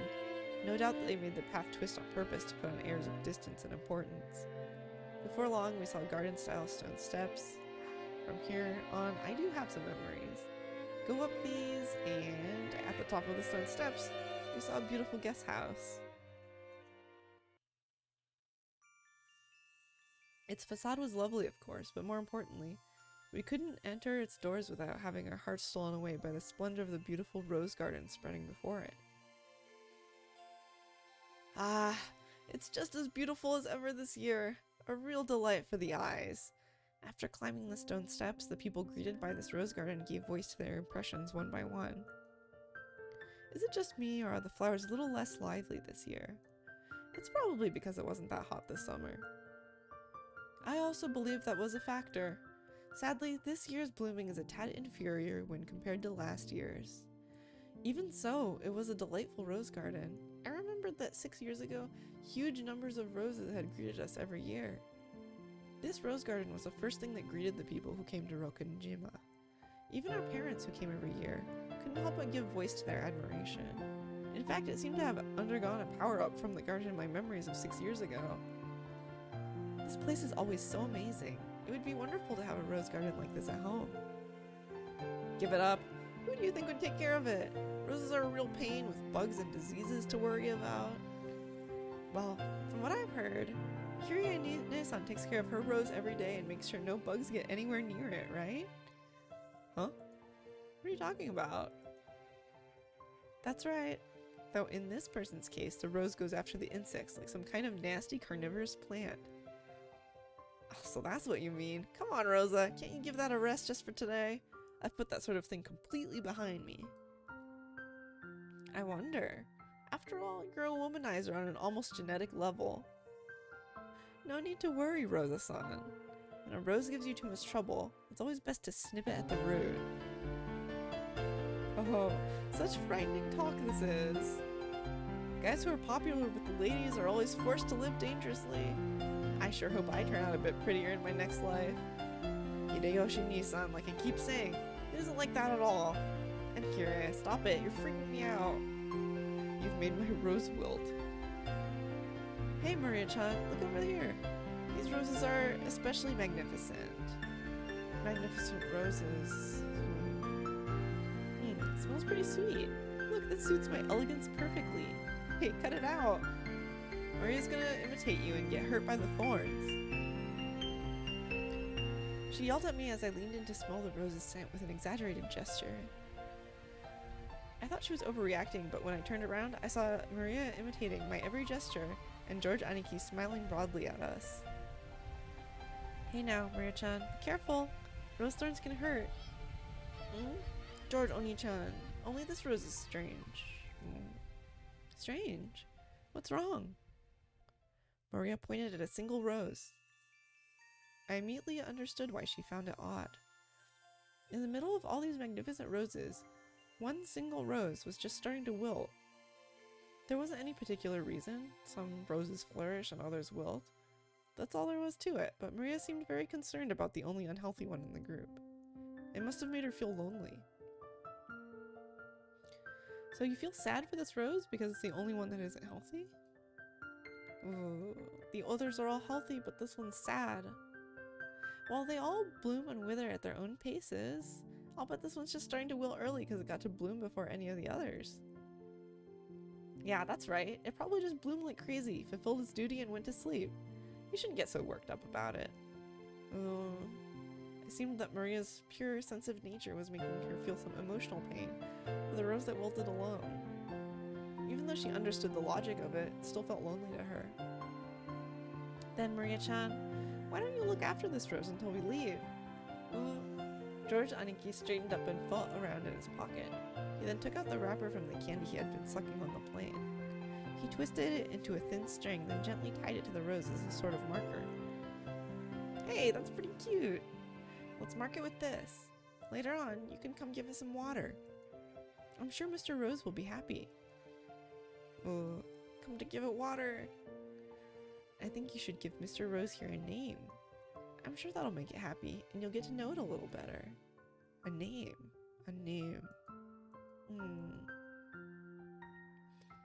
Though she still wore her usual sudden face, Marius crossed her arms and began to consider this intently. At the very least, she appeared to have been completely pulled out of her slump. Nice going on, Iki. George Nissan has always been really understanding. Can't help but respect him. Yeah, I guess he was just born that way. We've got to start picking up tips. Was this garden just as magnificent when you all were kids? It was only after I stopped living here that it grew so big. Before that, the garden was simpler. I'm still attached to that one. Nissan fiddled with it too much with that vaguely bad taste of his. I liked it much better before. Ava, you've got to think positive. Setting aside how it used to look, its beauty now is something to be admired. You'll be able to relax a lot better if you look at it that way. I didn't mean it like that. I was just saying that I wanted you to see this garden the way it was before, too. Everyone, if you please, I shall guide you to your rooms now. Goda-san called to everyone to ask if we were ready.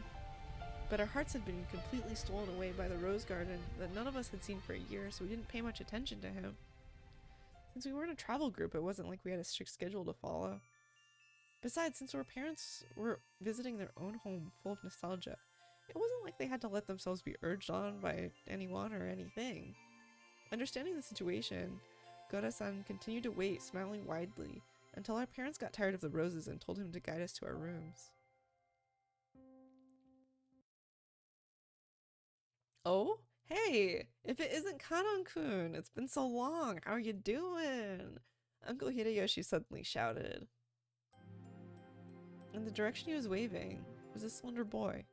Meeting him right after a huge man like Goda probably emphasized his small stature. The boy was in the middle of transporting piled-up gardening tools and the like in a wheelbarrow. When he realized he was being called to stop, he set down the wheelbarrow, took his hat off, and bowed his head. Good afternoon. I figured he was probably younger than me, and I realized by the general atmosphere surrounding him that he was another servant.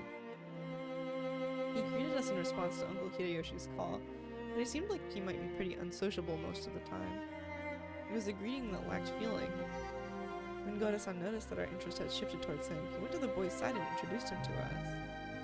Badler-sama, allow me to introduce you. This is one of the servants of the Ushiro-miya head household. Kanon-san, greet our guest. I'm pleased to meet you. I am the servant, Kanon. Yet my first impression wasn't wrong. He seemed to be unsociable, or at least not good at talking. Compared to Goda-san, who was extraordinarily polished as a servant, you couldn't help but feel an inexperience typical of his age. When Goda-san urged him in a whisper to give a bit more of an introduction, the boy named Kanon only cast his eyes downwards. Kanon-san, could you perhaps give them a little more of a greeting? No. Because we are furniture. He didn't seem to be refusing to greet us out of spite. Rather, he seemed to have fallen silent because he didn't know what else to say to us in greeting. Well, Kanon-kun's shy and doesn't tend to talk much. He might not be that sociable, but deep down he's really a good person. Don't get him wrong. You've been working here for 3 years, haven't you? Pretty sure you started a year before Goda-san, right? Even though he wasn't exactly giving a terrible first impression, Jessica hurriedly backed him up. I see, apparently his unsociable nature causes him trouble a lot. Okay then, nice to meet you. I'm Badler. I'm 18. How old are you?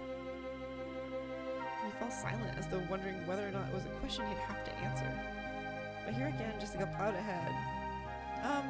If I remember correctly, Kanon's 2 years younger than us, so 16, right? Yes, that is correct.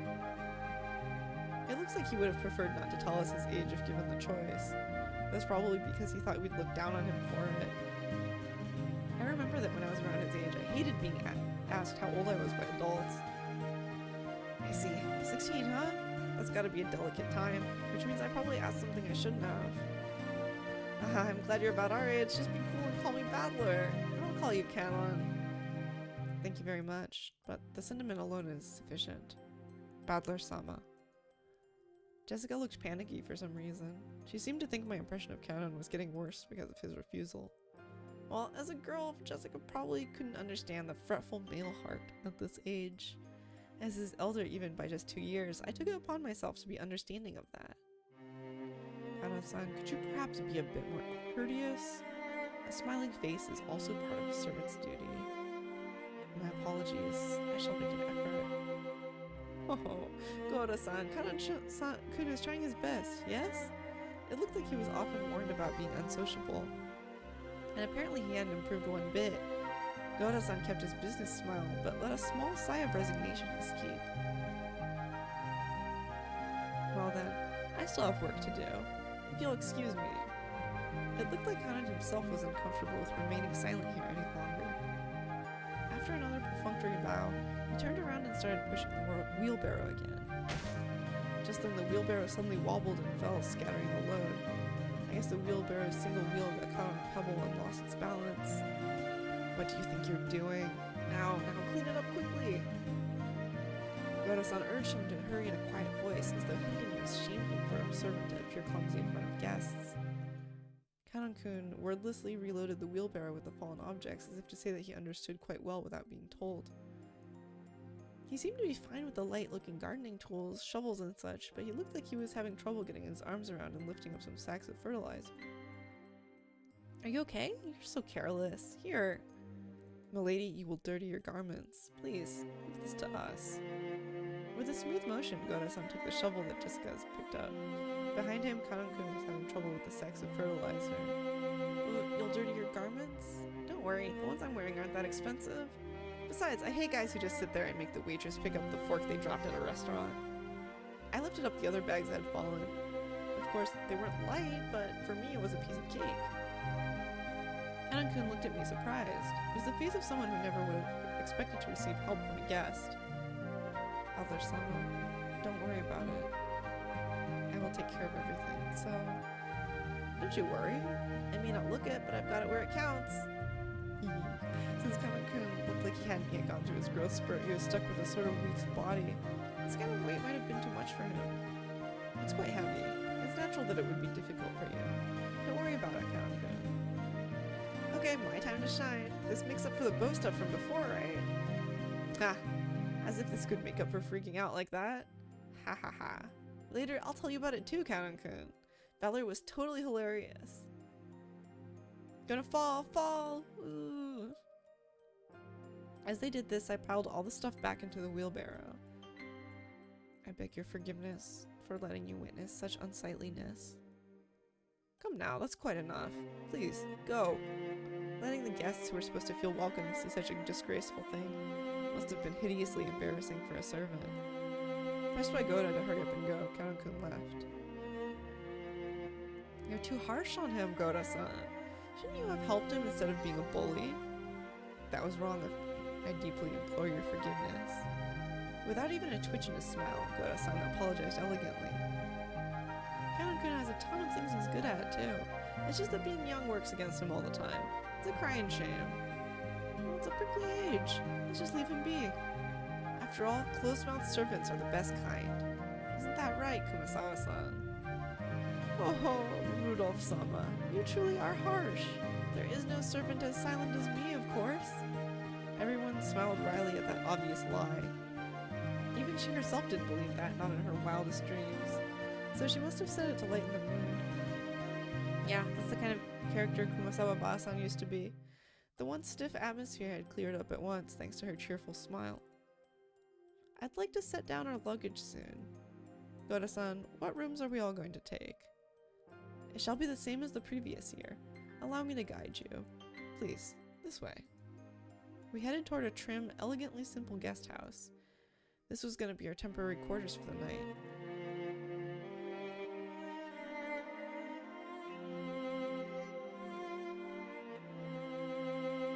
Kanon watched overhead as the guests all entered the guest house.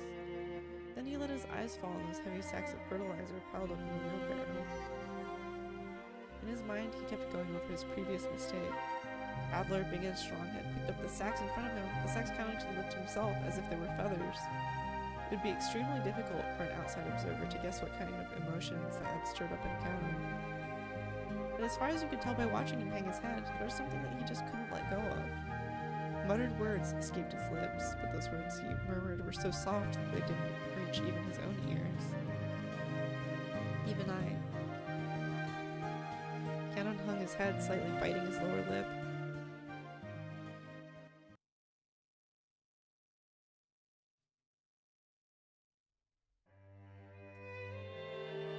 I remember the rose garden, but I don't remember this guest house at all. Was it built recently? Turayan, visitor's retreat, was written on a gatepost-like thing, but since everyone called it the guest house, I followed their lead. The brand new Western-style guest house, which stood overlooking the roses, had a magnificent design carefully done in harmony with the garden. Correct! It was built the year before last. Ever since then, they've had a sleep over here. This place is more fun than that junky old mansion, you know. I wish my room was over here. Ooh, I want a room here too. I want one. I guess you could say my own house was upper class, but to me it felt completely ordinary compared to the head family. The display of wealth was shocking, as was the fact that they'd built this kind of awesome guest house for guests who came over only a few times a year. Eva-sama, Hideyoshi-sama, please do make use of this room.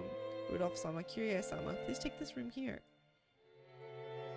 I really do love how beautiful and elegant this place is. Western-style architecture truly is wonderful. I can handle Western design for a few days, but any longer than that and you need the good old Japanese look. Japanese people just relax best on tatami mats. They've been fighting over whether to make our new house Japanese style or Western style. Mom still holds a grudge about Dad having the construction started with a Japanese layout, and they bicker all the time about it. I'm really jealous, George-san. Your parents get along well, don't they? Mine are so frosty. Then again, they're always in sync when it comes to my grades.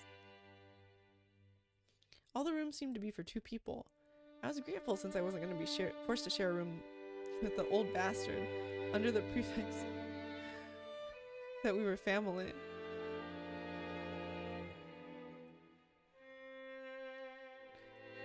And anyway, I figured those 2 wouldn't be able to enjoy themselves with someone like me around.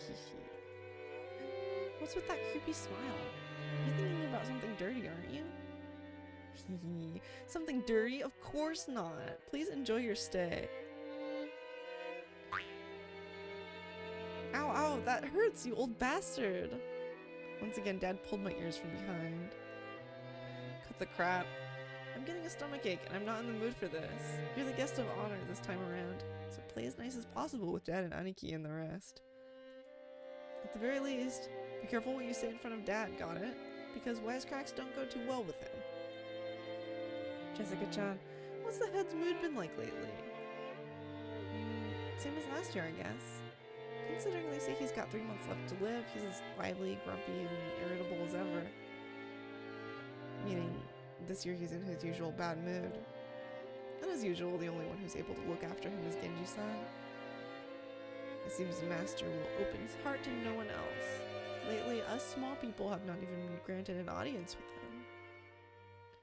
He shut himself up in his study again, probably doing nothing but that weird black magic of his.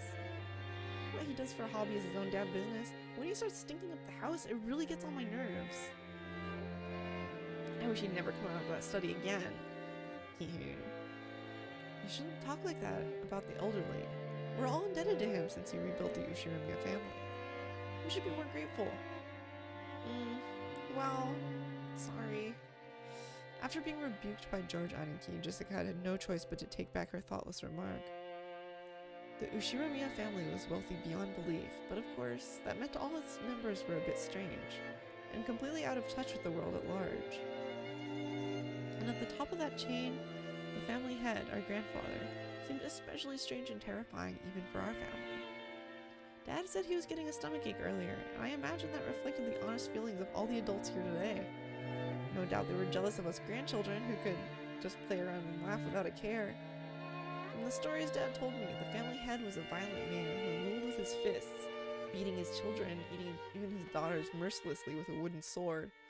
If he was so strict and uptight about that, why couldn't he have been a little more conservative with his kids' names? Because of that, even us grandkids have to suffer. Anyway, I can't say I have any trouble believing those terrifying stories about him. I don't remember meeting him very often, but I think I recall him looking extremely grumpy all the time, always making people cower with that sharp-gazed of his. I remember that the room's atmosphere got so tense whenever he was around you couldn't even breathe. What my dad said about me being the guest of honor now carries a little more oomph for me. 6 years ago I was in elementary school, but I'm a high schooler now. If I act up, things could get serious. Scary. He does look frightening, but he's not so terrifying that you need to tense up like that. Nothing of what he says is truly unreasonable. He may be clumsy at talking, but he's a very logical person. But George Nissan, you've been the family darling since like forever because of your awesome grades, right? Grandfather treats us completely different. I've even gotten slapped with a wooden sword. On my ass! My ass! On my meadenly innocent ass. Well, you're the heiress of the head family, Jessica-chan. Grandfather is giving you special attention. You've got to realize that his strictness reflects his high hopes for you. Oh, come on. Seriously? I could just return the succession over to you, George Nissan. It's a bit of a heavy burden for me to carry. I think I already said it before, but Jessica's the girl heir to the head family. We're only cousins in branch families, so she probably feels in a totally different sort of pressure than we do. Ooh, Jessica One-chan, is that heavy? If I help hold it, will it get lighter? Huh? Ah, thanks. It's okay, I'm not gonna push it on you, Maria. I'm gonna bear this cross until my grave. Don't worry. She was grateful for Maria's innocent concern, but Jessica's face still seemed to contain some of the uneasiness she felt towards the future. Maybe we were in the same boat. Any high schooler with exams approaching would have trouble hiding their anxiety for the future. Maria, come here. You and I will be in this room.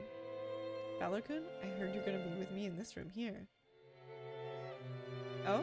Now there's a surprise? It's bigger than our parents' rooms. Dang. Well, I figured we cousins would all want to hang out together, so I told them to get a bigger room ready. I like it here more too. I'd rather be here than with Mama. Oh, you like it better here too, Maria? Okay, this room is George's and mine, but we'll give you special permission to come in. Better keep it a secret from your mom, okay? Ooh, it's a secret. Aunt Rosa was right behind us, but Maria still answered, striking the air with her fists clenched tight. After setting their luggage in their rooms, our parents had gathered around in the corridor. Hey, what are you brats planning to do? Are you cousins just gonna stay here and chat? It seemed they were heading to the mansion to announce their arrival. Normally they would make us follow them and greet everyone together, but if that had been the case, Dad would have just told us to come, and that'd be the end of it. He's saying it's okay if we don't come, so what do we do? Well, it's gonna be lunchtime before long anyway. Better let the kids unwind here. Besides, if worse comes to worse, this must be their last chance to play outdoors. Ooh, I'll go too. Maria, you house sit for Mama, okay? Behave yourself and wait here. Oh. Since Maria was being told to house sit here, we certainly couldn't leave her on her own. George Aniki noticed this immediately and gave a clear reply for all his cousins. Well then, we'll accept your offer and house sit. We've got lots of stories to tell each other after being away for a year. That sounds wonderful. And Balor-kun has 6 years worth of stories to tell, doesn't he? Yeah, I'll take care of the house like a good boy. Kumasawa-san, I'm gonna stay here too. We'll break rank and leave the rest of the adults. Perhaps that would be best. I'll report it to Madame. Then allow me to guide you all to the mansion. This way, please. The other children are one thing, but George is getting to be an adult. Wouldn't it be better if he came with us? If we make him come, then poor George will be the only one out of place. Interacting with his cousins is also important. Okay, see y'all later. The adults left one after the other. They left in the same formation as their trip from the harbor, with Goda-san leading and Kumasawa-san taking up the rear. As we gathered in the room assigned to his cousins, George Aniki asked us to excuse him for a second. He rushed over to Kumasawa-san, who was following behind the disappearing adults, and seemed to ask her something. He soon finished his business and came back. What's up, Aniki? Ah, nothing. I just wanted to ask her something. Ooh, tell me too. Tell me too. What could George Nisan be asking Kumasawa-san and not me, I wonder? Oh, I don't have a clue. No, it's a misunderstanding. Not that I know what you're misunderstanding. Aniki was getting pretty tongue-tied. I was almost as though he felt guilty about something, and Jessica knew exactly what he was worried about. At any rate, it's no fun if Jessica gets to know about it and not me. Hey Maria, it looks like we're the only two out of the loop, right? Don't you want to know what they're talking about? Ooh, we want to know too! We want to know too! Ooh. I fooled around while oohing together with Maria. No, I'm telling you, it's no big deal.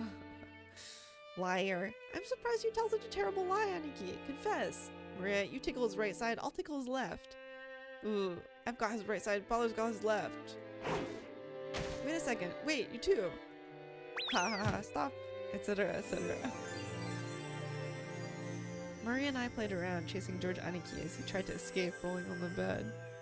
I realized high schoolers aren't supposed to bounce around like kittens, but I still miss this kind of fun. A warm, cozy kind of fun. George Nisan, what were you asking Kumasawa-san? Well, I've got a good guess. It's been a year since the last time he visited the head family. Who knows what servants might have come and gone during that time. Either way, it looks like he'd like to go and say hi. Say hi. I want to say hi too. What the hell? That's nothing to feel guilty about, Aniki. I'm not buying it. Maria, don't be fooled. Aniki's still hiding something. More torture. Oh yeah! I think the sound is headlock. Stop it, seriously. Maria-chan, you too. Stop already.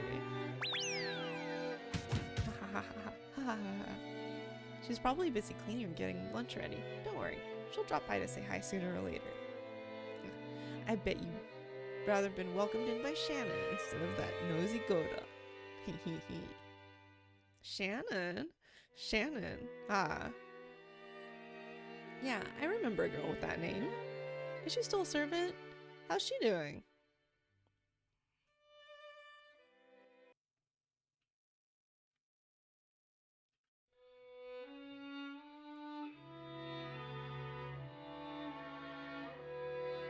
By the way, Natsuhine-san, how's your headache been lately?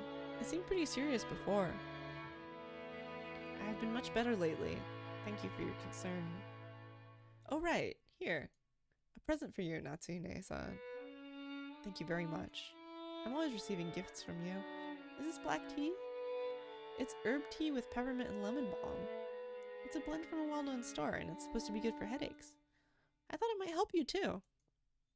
Rosa was always a conscientious woman, probably because she was the youngest of 4 and much younger than the other 3. She managed to grow up without gaining the venomous nature of her siblings. Her kind words got Natsuhi to soften her expression for just a moment, but it wasn't enough to melt her stony gaze, hardened as it was by long years of mental stress.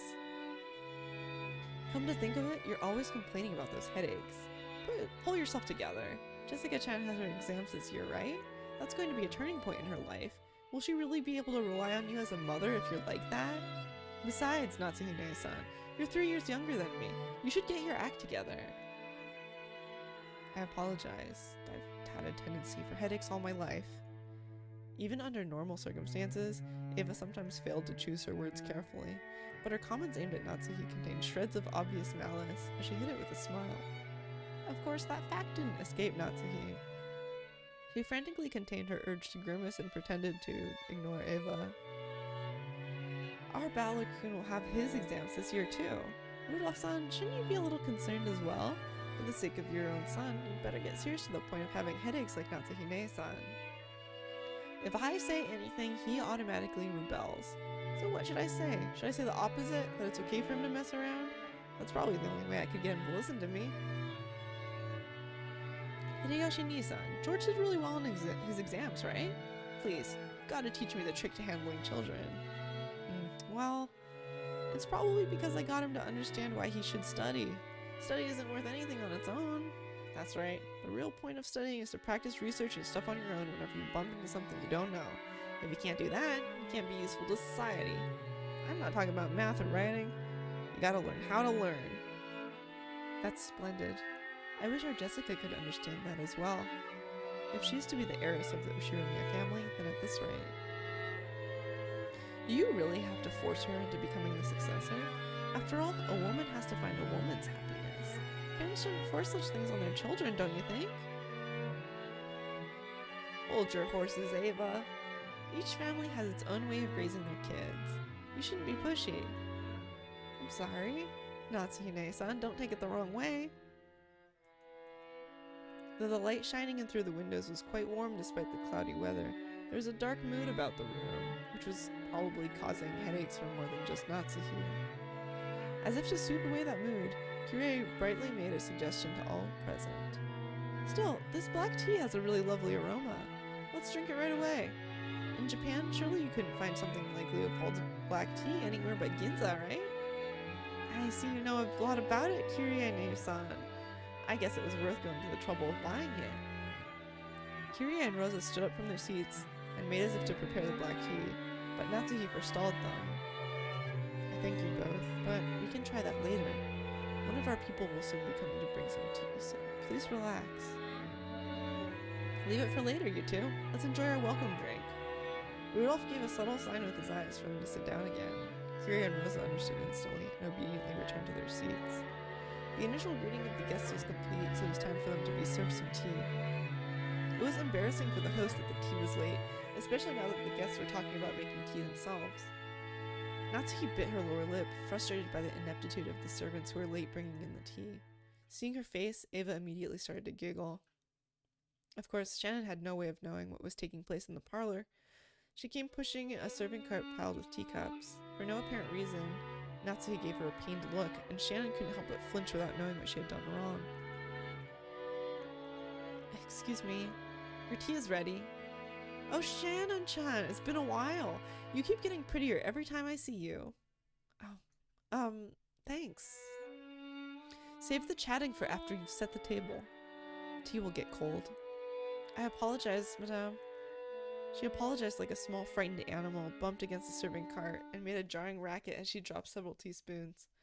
Her clumsiness made Natsuhi's expression turn even darker, which made Shannon quail even more. Come on, Natsuhine-san. There's nothing wrong with her exchanging a few words in greeting. The tea might be plenty cold already, considering how long we've been kept waiting. There's no need to worry. It's not cold yet. Shannon finished setting the table quickly. I'm sorry, madame. Natsuhi's irritation was obvious by now. The ineptitude that delayed the tea, the clumsiness of the servant, everything pointed to the incompetence of Natsuhi's everyday leadership, making her lose face. As the person in charge of the Ushiromiya family's kitchen, allowing that clumsiness to be exposed, today of all days, was surely nothing less than total humiliation. Lay off, Natsuhine-san. Don't you think it's a little harsh to bully Shannon-chan when she's trying her best? I'm not bullying anyone. What a nice aroma. May I ask what brand this is? I'm terribly sorry. I'll find out for you later. Kyrie was trying to be nice, hoping to cut through the tense mood. However, Shannon had embarrassed herself instead, darkening Natsuhi's face in the room's mood. By this point, Ava was audibly giggling. What's this? Shannon-chan, don't you even know what you're pouring us? Come now, you mustn't serve something so suspicious to guests. We'll need a silver spoon at the very least before we can drink this. I'm sorry. I'll go get one immediately. Shannon-chan, don't you know what silver spoons are used for? They have to be silver. Do you know why? No, A teasing smile rose to Ava's face as she stared at Shannon setting the table. By itself, Ava's expression was sweet in an impish sort of way. However, the words being spun from her lips held the keenness of a razor within them. Shannon tried with all her might to avoid Ava's continuing gaze. Realizing that Shannon was hard-pressed for an answer, Rosa gave some timely help. They say that if silver is touched by poison, it darkens. Guess you learned something today, Shannon-chan. They were acting as though this tea needed to be tested for poison before it could be drunk. In Natsuhi's eyes, this was an insult both to the tea and to herself for serving it. Rudolph laughed flippantly and patted Ava's shoulder. Silver cutlery won't do any good for you, Aneki. Just one lick of your poisonous tongue and even a silver plate would turn pitch black. Since I get to hear that poison tongue every day, I must be poison-proof myself by now. Ava, I don't mind when you use it on me, but you'd better hold back when talking to people who haven't built up a resistance. Ha ha ha. My, how cruel. All I did was teach Shannon-chan a bit about tea, didn't I? Everybody followed the lead set by Hideyoshi's horse laugh and chuckles, though not easily. Only Natsu didn't join in, but for the time being, the conversation inside the parlor could now be mistaken for a lively and friendly chat. As Shannon finally finished setting the tea table and tried to leave, Kira apologized to her in a low voice for not being able to help. Shannon gave a light bow and made a hasty retreat. Shannon cast her eyes downwards as she pushed the cart down the corridor. Anyone seeing the pitiful way she looked might easily conclude that she'd been bullied in some way. Don't be sad. You didn't do anything wrong, Mei-san. You were watching. That is my role. Madame and Eva-sama could go to hell. But the worst coward is that guy. Cannon glared hatefully in the opposite direction of the parlor. The preparations for the tea had been delayed by some trifling problems in the kitchen. These problems were not Shannon's fault. In fact, it had been Gota's mistake. After all, there was no way a show-off like Gota would give up a flashy job like bringing in tea when the guests arrived. He had ended up wasting time preparing the tea once again, so when he realized that he wouldn't be able to score any points for this job, he pushed the task of setting the table on Shannon, who happened to be passing by. You might call it a clever move on his part, but there could be no doubt that it was a cowardly one. It's okay, Cannon-kun. Thanks. I'm not bothered by it at all. Cannon's silence vividly expressed the distance between Shannon's words and how she actually felt. Thank you. Even if you're the only one who understands, I feel a bit better. You keep your feelings too bottled up, Nei-san. You should be less hard on yourself for once. Yeah, thanks. Suddenly, they both felt someone's presence in the world around. A middle-aged man stood there. It was Genji, the head servant. What are you doing there? Shannon, hurry back to the kitchen. Yes, if you'll excuse me. Shannon humbly obeyed and promptly made to push the cart and leave. However, Cannon appealed to Genji in silence, bearing something in his eyes that he could not express in words. What is it? Did something happen? Shannon didn't do anything wrong, but even so, they... Stop it, Cannon-kun. Please excuse me. I'll return to work immediately. Cannon-kun, you should go back to your post too. Please. If you say so, Nei-san. If that is all, then go. Yes, if you'll excuse me. From the shadows in the hallway, an old woman wearing an apron watched over them. It was Kumasawa. Poor Shannon-san, Kanon-san. There's no reason for those two to be picked on. Still, Gota-san's dislike for them is an undeniable fact. Until Gota-san was taken in by the Ushiromiya head family, I hear he worked for a fabulous hotel somewhere. The manner of work he learned there was quite impressive, I believe. It's just that Gota-san is the newest servant here. He must have a lot of pride accumulated from his previous positions. Because Shannon-san and Kanon-kun are his seniors here at the mansion, and yet are inexperienced and have gone through much less in life than he has, he picks on them at every chance he gets. And also, sad as it may be, they are disliked by Madame Natsuhi too. Of course, if we're talking about experience, the Madame has been in this family much longer. And yet, this is one point where I cannot help but sympathize with Madame as well. Truly, the master is a man with many sins on his conscience. Why didn't he realize that such a trifling whim of his would give the Madame such an inferiority complex? Of course, on the inside, even the Madame is fully aware that those two don't deserve to be treated so harshly. However, the heart has reasons that reason knows not. I feel so sorry for them. I can't do anything but watch over them from the shadows.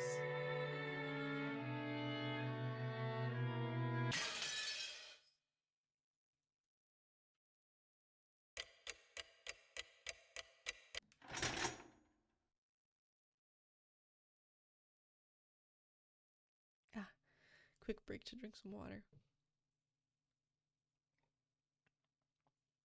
Guys, Blador Nox is here, one of my favorite characters. Hey. The four of us cousins were enjoying our stories, just shooting the breeze.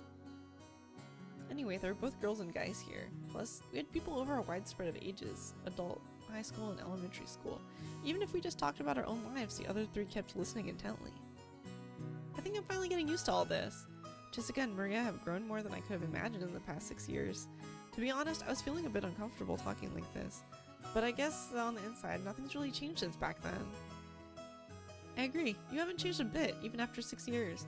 Even though your body's gotten gigantic, you're still a kid. Ooh, I'm a kid too. I'm a kid too. Well, even you aren't gonna be a kid forever, are you, Maria? I mean, you're gonna transform from a kid into a cute young lady, aren't you? And when that happens, that flat as a board chest will reach Jessica's level, huh? When that happens, you gotta let me touch him, okay? It's a promise. Ooh, let you touch him, promise. No, Maria-chan, you can't make that kind of promise. That's bad, bad. I promise I'll let him touch him. I'll keep my promises. Always keep them. Maria, you really are an earnest, good girl. The guy you marry is gonna be really lucky. Hey, stop trying to change the subject by making it sound pretty. Maria, that promise never happened. Never. Ooh, the promise is cancelled? As I thought, without Balor-kun and our little quartet, this group of cousins just didn't feel complete. These 6 years have been kind of lonely. That's true. We didn't really goof off like this. Still, we did have some pretty constructive conversations, right? Stuff about preparing for our future, exam taking, finding jobs.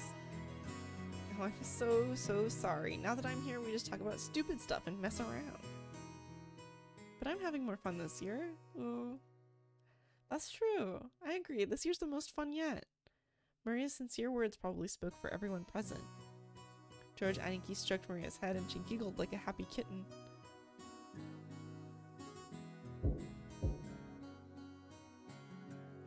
Pardon me, your meal's ready. A timid knocking sound and the equally timid voice of a young woman came through the door. Jessica answered brightly, Shannon, come in! You remember Balor, right? Jessica stood up from the bed and opened the door. There stood a servant girl who must have been about our age. It's been some time since we last met, Balor-sama. It's nice to see you after 6 years. It's me, Shannon. Trembling a little as she noticed me, she bowed deeply. Ah, Jessica had me surprised, but look at you, Shannon-chan. You've turned into a total beauty too, haven't you? You are too kind. Still, the food on this island must be really nutritional, huh? What are you eating and how are you training to get boobs that big? Guess I'll have to film a bit and With both hands poised and saliva dribbling from my mouth, I closed in. For the sake of justice and my personal honor, I'd like to point out that I don't suffer from some strange disease that makes my lymph nodes itch until I scratch my neck open, which can only be prevented by fondling breasts. This is just a Balor-style method of communication. If I slowly close in on her like this, odds are 8 or 9 out of 10 that I get slapped or clobbered, right? So I can use this Balor-sama original technique to spark a gag like that and break the ice. Well, it also means I really do get to touch them on a 1 in 10 chance though, right? Yeah. At that point, my hands were less than a centimeter away from Shannon-chan's boobs, but the counter-strike had yet to come. She blushed and lowered her head in embarrassment when she realized what was going on. But she just stood there with both hands slightly joined in front of her, not even trying to resist. Hey, I wasn't planning on this. Please, hit me right now. Hit me, or... Which is why I was glad that Jessica chose that time to drive her elbow into the back of my head. Ow! Thank you so much, Jessica! Why the hell are you thanking me? Seriously, my bad, Shannon-chan. I almost got overwhelmed by your hypnotic chest. More importantly, anyone who gets that close has got to be a molester. You've got to fight back when people do that. But you are an important guest, Balor-sama. Now look here, a pervert's a pervert whether he's a guest or not. A girl's chest has got an air defense identification range of about 10 centimeters or so. Once someone trespasses within 2 centimeters, that's already an invasion of airspace, so you better scramble the jets immediately and give him an instant slap. I couldn't do such a thing, but because we are furniture. Of course she didn't want her breasts touched, but if a guest so desired, she was prepared to sacrifice herself to suit their wants. A girl like this needs some urgent protection. To think such devoted girls still existed in this era. It's enough to make a man dizzy, but no! I'm coming at you with a perverted face again. Knock me down. Look out! Pervert on the loose. This gag can't end until you deliver the punchline, so slap me. Please! Please hit me! I cannot fulfill your request because I'm furniture. But if it were an order, I'd obey you. Because that is my duty. Yeah, then I'll make it an order. Next time Balor-kun tries to touch your breast, counterattack with a slap. Got it?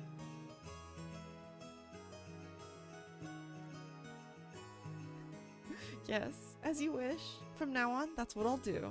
Please understand, Balor-sama. Shannon-chan announced this while bowing elegantly to me. Her expression was radiant. I gave her a thumbs up to show I was fine with that. 6 years ago, you might have been mistaken for a servant's daughter who lent a hand at your parents' work. But now you're a full-fledged adult servant. How long have you been working here? Well, I've had the pleasure of serving this household for about 10 years. The kanji for her name is read as Shannon. Now here's another name that's far from typical for a Japanese person. Back in the day, I was a kid myself, so I accepted her name without paying it much attention. Thinking about it now, though, her name's pretty unusual, even though she's not a member of the Ushiromiya family. Maybe it's like a servant's professional name or something. If so, that might explain why her name is so similar to Kanon-kun, the kid I met earlier in the Rose Garden. She's a long-term servant who served here since she was 6 years old. Her appearance had changed so much that I couldn't match her to the person of my memories, but we both knew each other 6 years ago. That shy part of her had always been there, but she did seem to have developed the allure you'd expect of a girl her age. Especially in her breasts, yes. That kid we met earlier, Kanon-kun, is her little brother. He's not exactly my little brother, still, he loves me like a big sister. He didn't cause you any trouble, did he? Ha, he's the same as always. If only he were just a bit more sociable. I apologize if he's caused you any trouble. No, he didn't cause any trouble at all. As a fellow man, I understand how moody you can get at that age. It's no surprise he's unsociable. Oh, I get called that all the time too. I get called unsociable, just like Kanon. You aren't unsociable at all, Maria-sama. Oh, wanted to be like him. You said that the meal was ready, right? Yes. I'm sorry. Your meal has been fully prepared, so please allow me to guide you all to the mansion. Shannon bowed again formally and returned to her duty mode. We realized that if we made her stick around for any more light conversation, it would actually make it harder for her to do her job. We got up off our butts to avoid interfering with her work any further. So shall we go to the mansion? Everyone's probably hungry, right? Yeah, I'm really looking forward to Goda-san's food. That guy was apparently a chef at this famous hotel, so he's super good at cooking. Whoa, I can't wait. Let's go, Maria. We're gonna stuff ourselves like pigs. Ooh, stuff ourselves like pigs. No, you can't take everything Balor-kun says seriously, okay? Because he's always just joking around. Okay, let's go. Under Shannon-chan's guidance, we headed towards the mansion.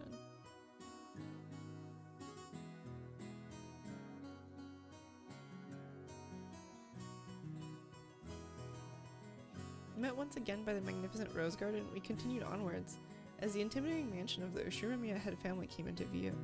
It had apparently been built shortly after the war, so you could feel the dignity of almost a half-century hanging about it.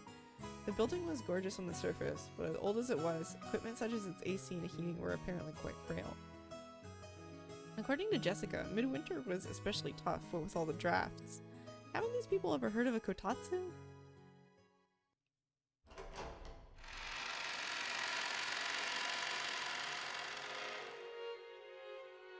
As we entered the entrance hall, and each servant greeted us.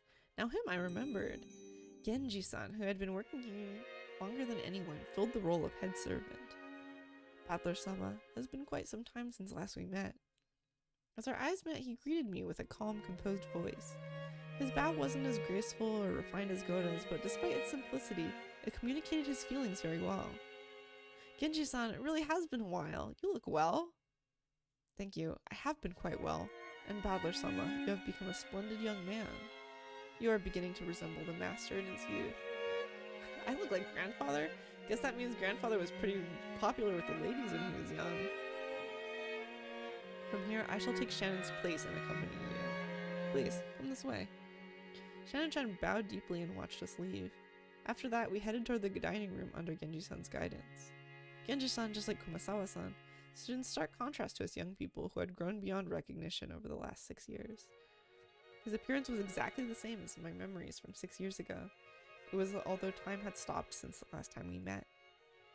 Genji-san was an extremely quiet and diligent person. He was basically grandfather's close aide or caregiver, and you might even call him grandfather's companion of many years.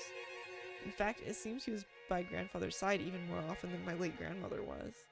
According to Jessica, grandfather trusted him more than any of his blood relatives, but I wonder how long he's served. I never got the details, but I heard something about him being here since the very beginning when this mansion was first constructed, which would mean that he's dedicated half his life to serving here. It's easy to see why he's so trusted.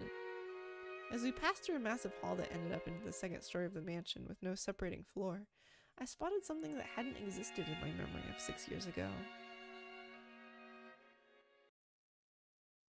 Here it is. Yeah.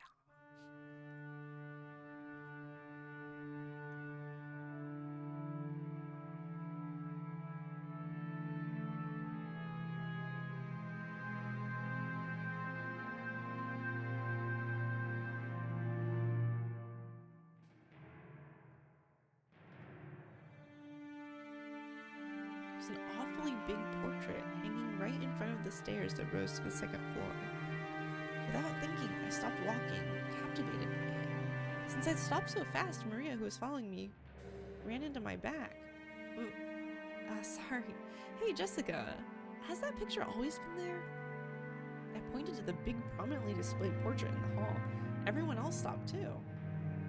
Well, right. When you last came here, that hadn't been hung yet, had it? When was it again? Well, if my memory doesn't fail me, it was put on display sometime around the year before last. You are correct, sir. In April of the year before last, the master put it on display there, having previously ordered a painter to create it.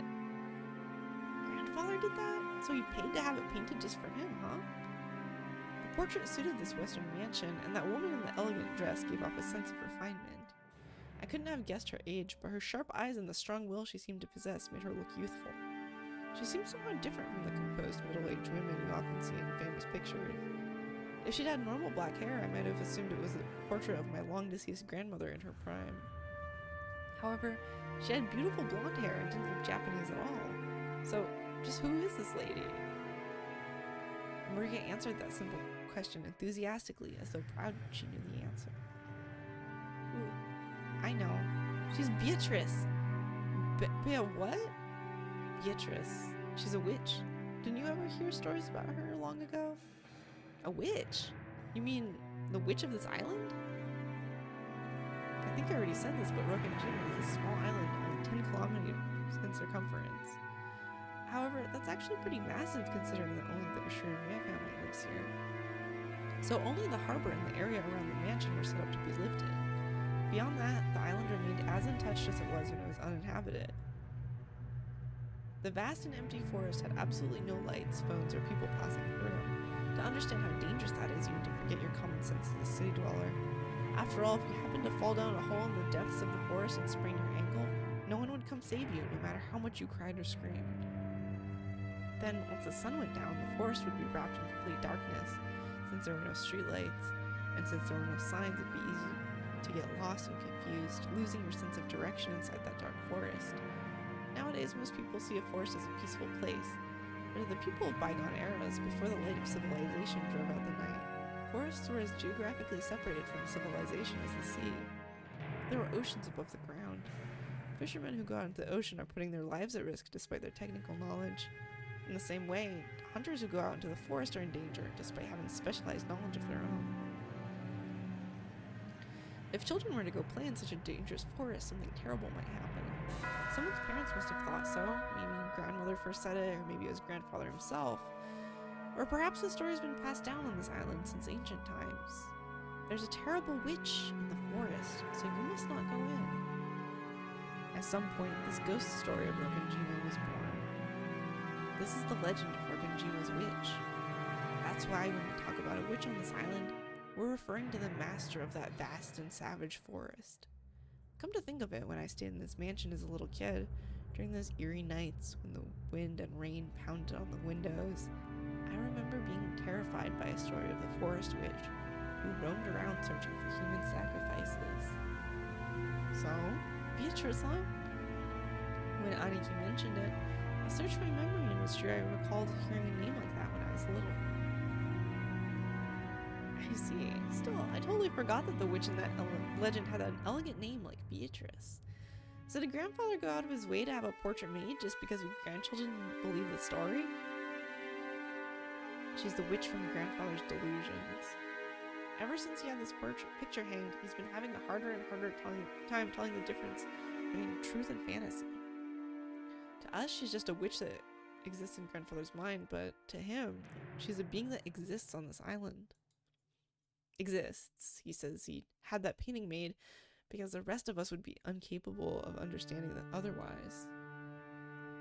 The whole thing's creepy as hell. Milady, this portrait is precious to the master.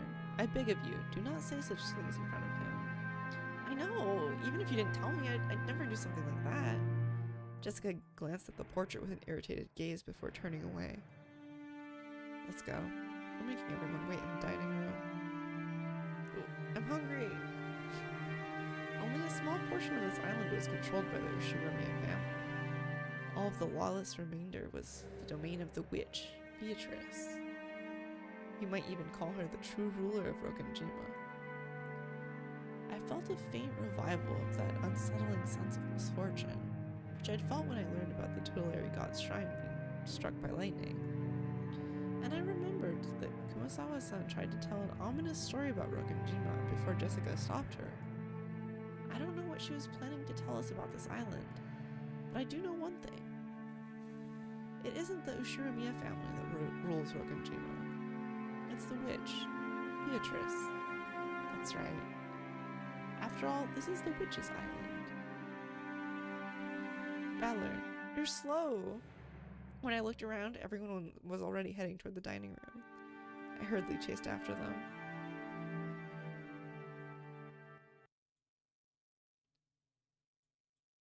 This is a good time to stop.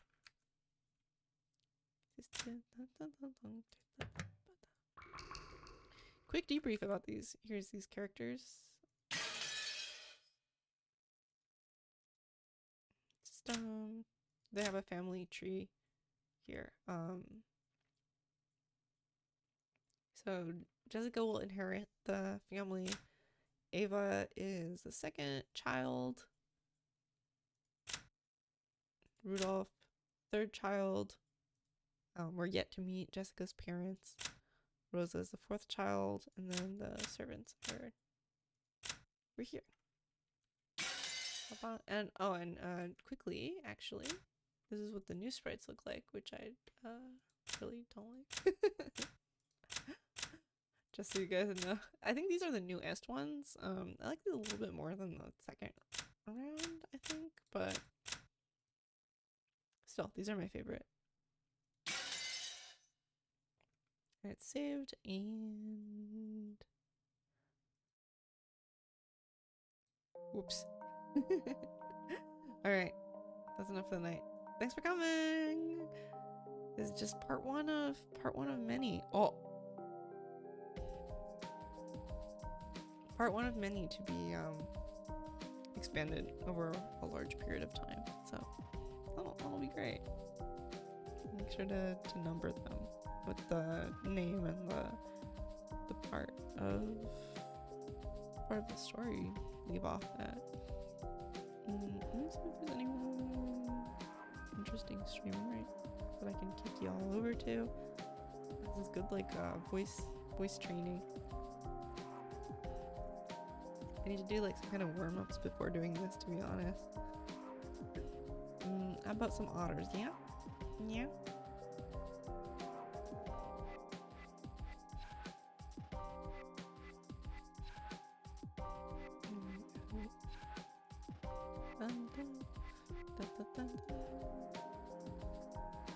Let's go!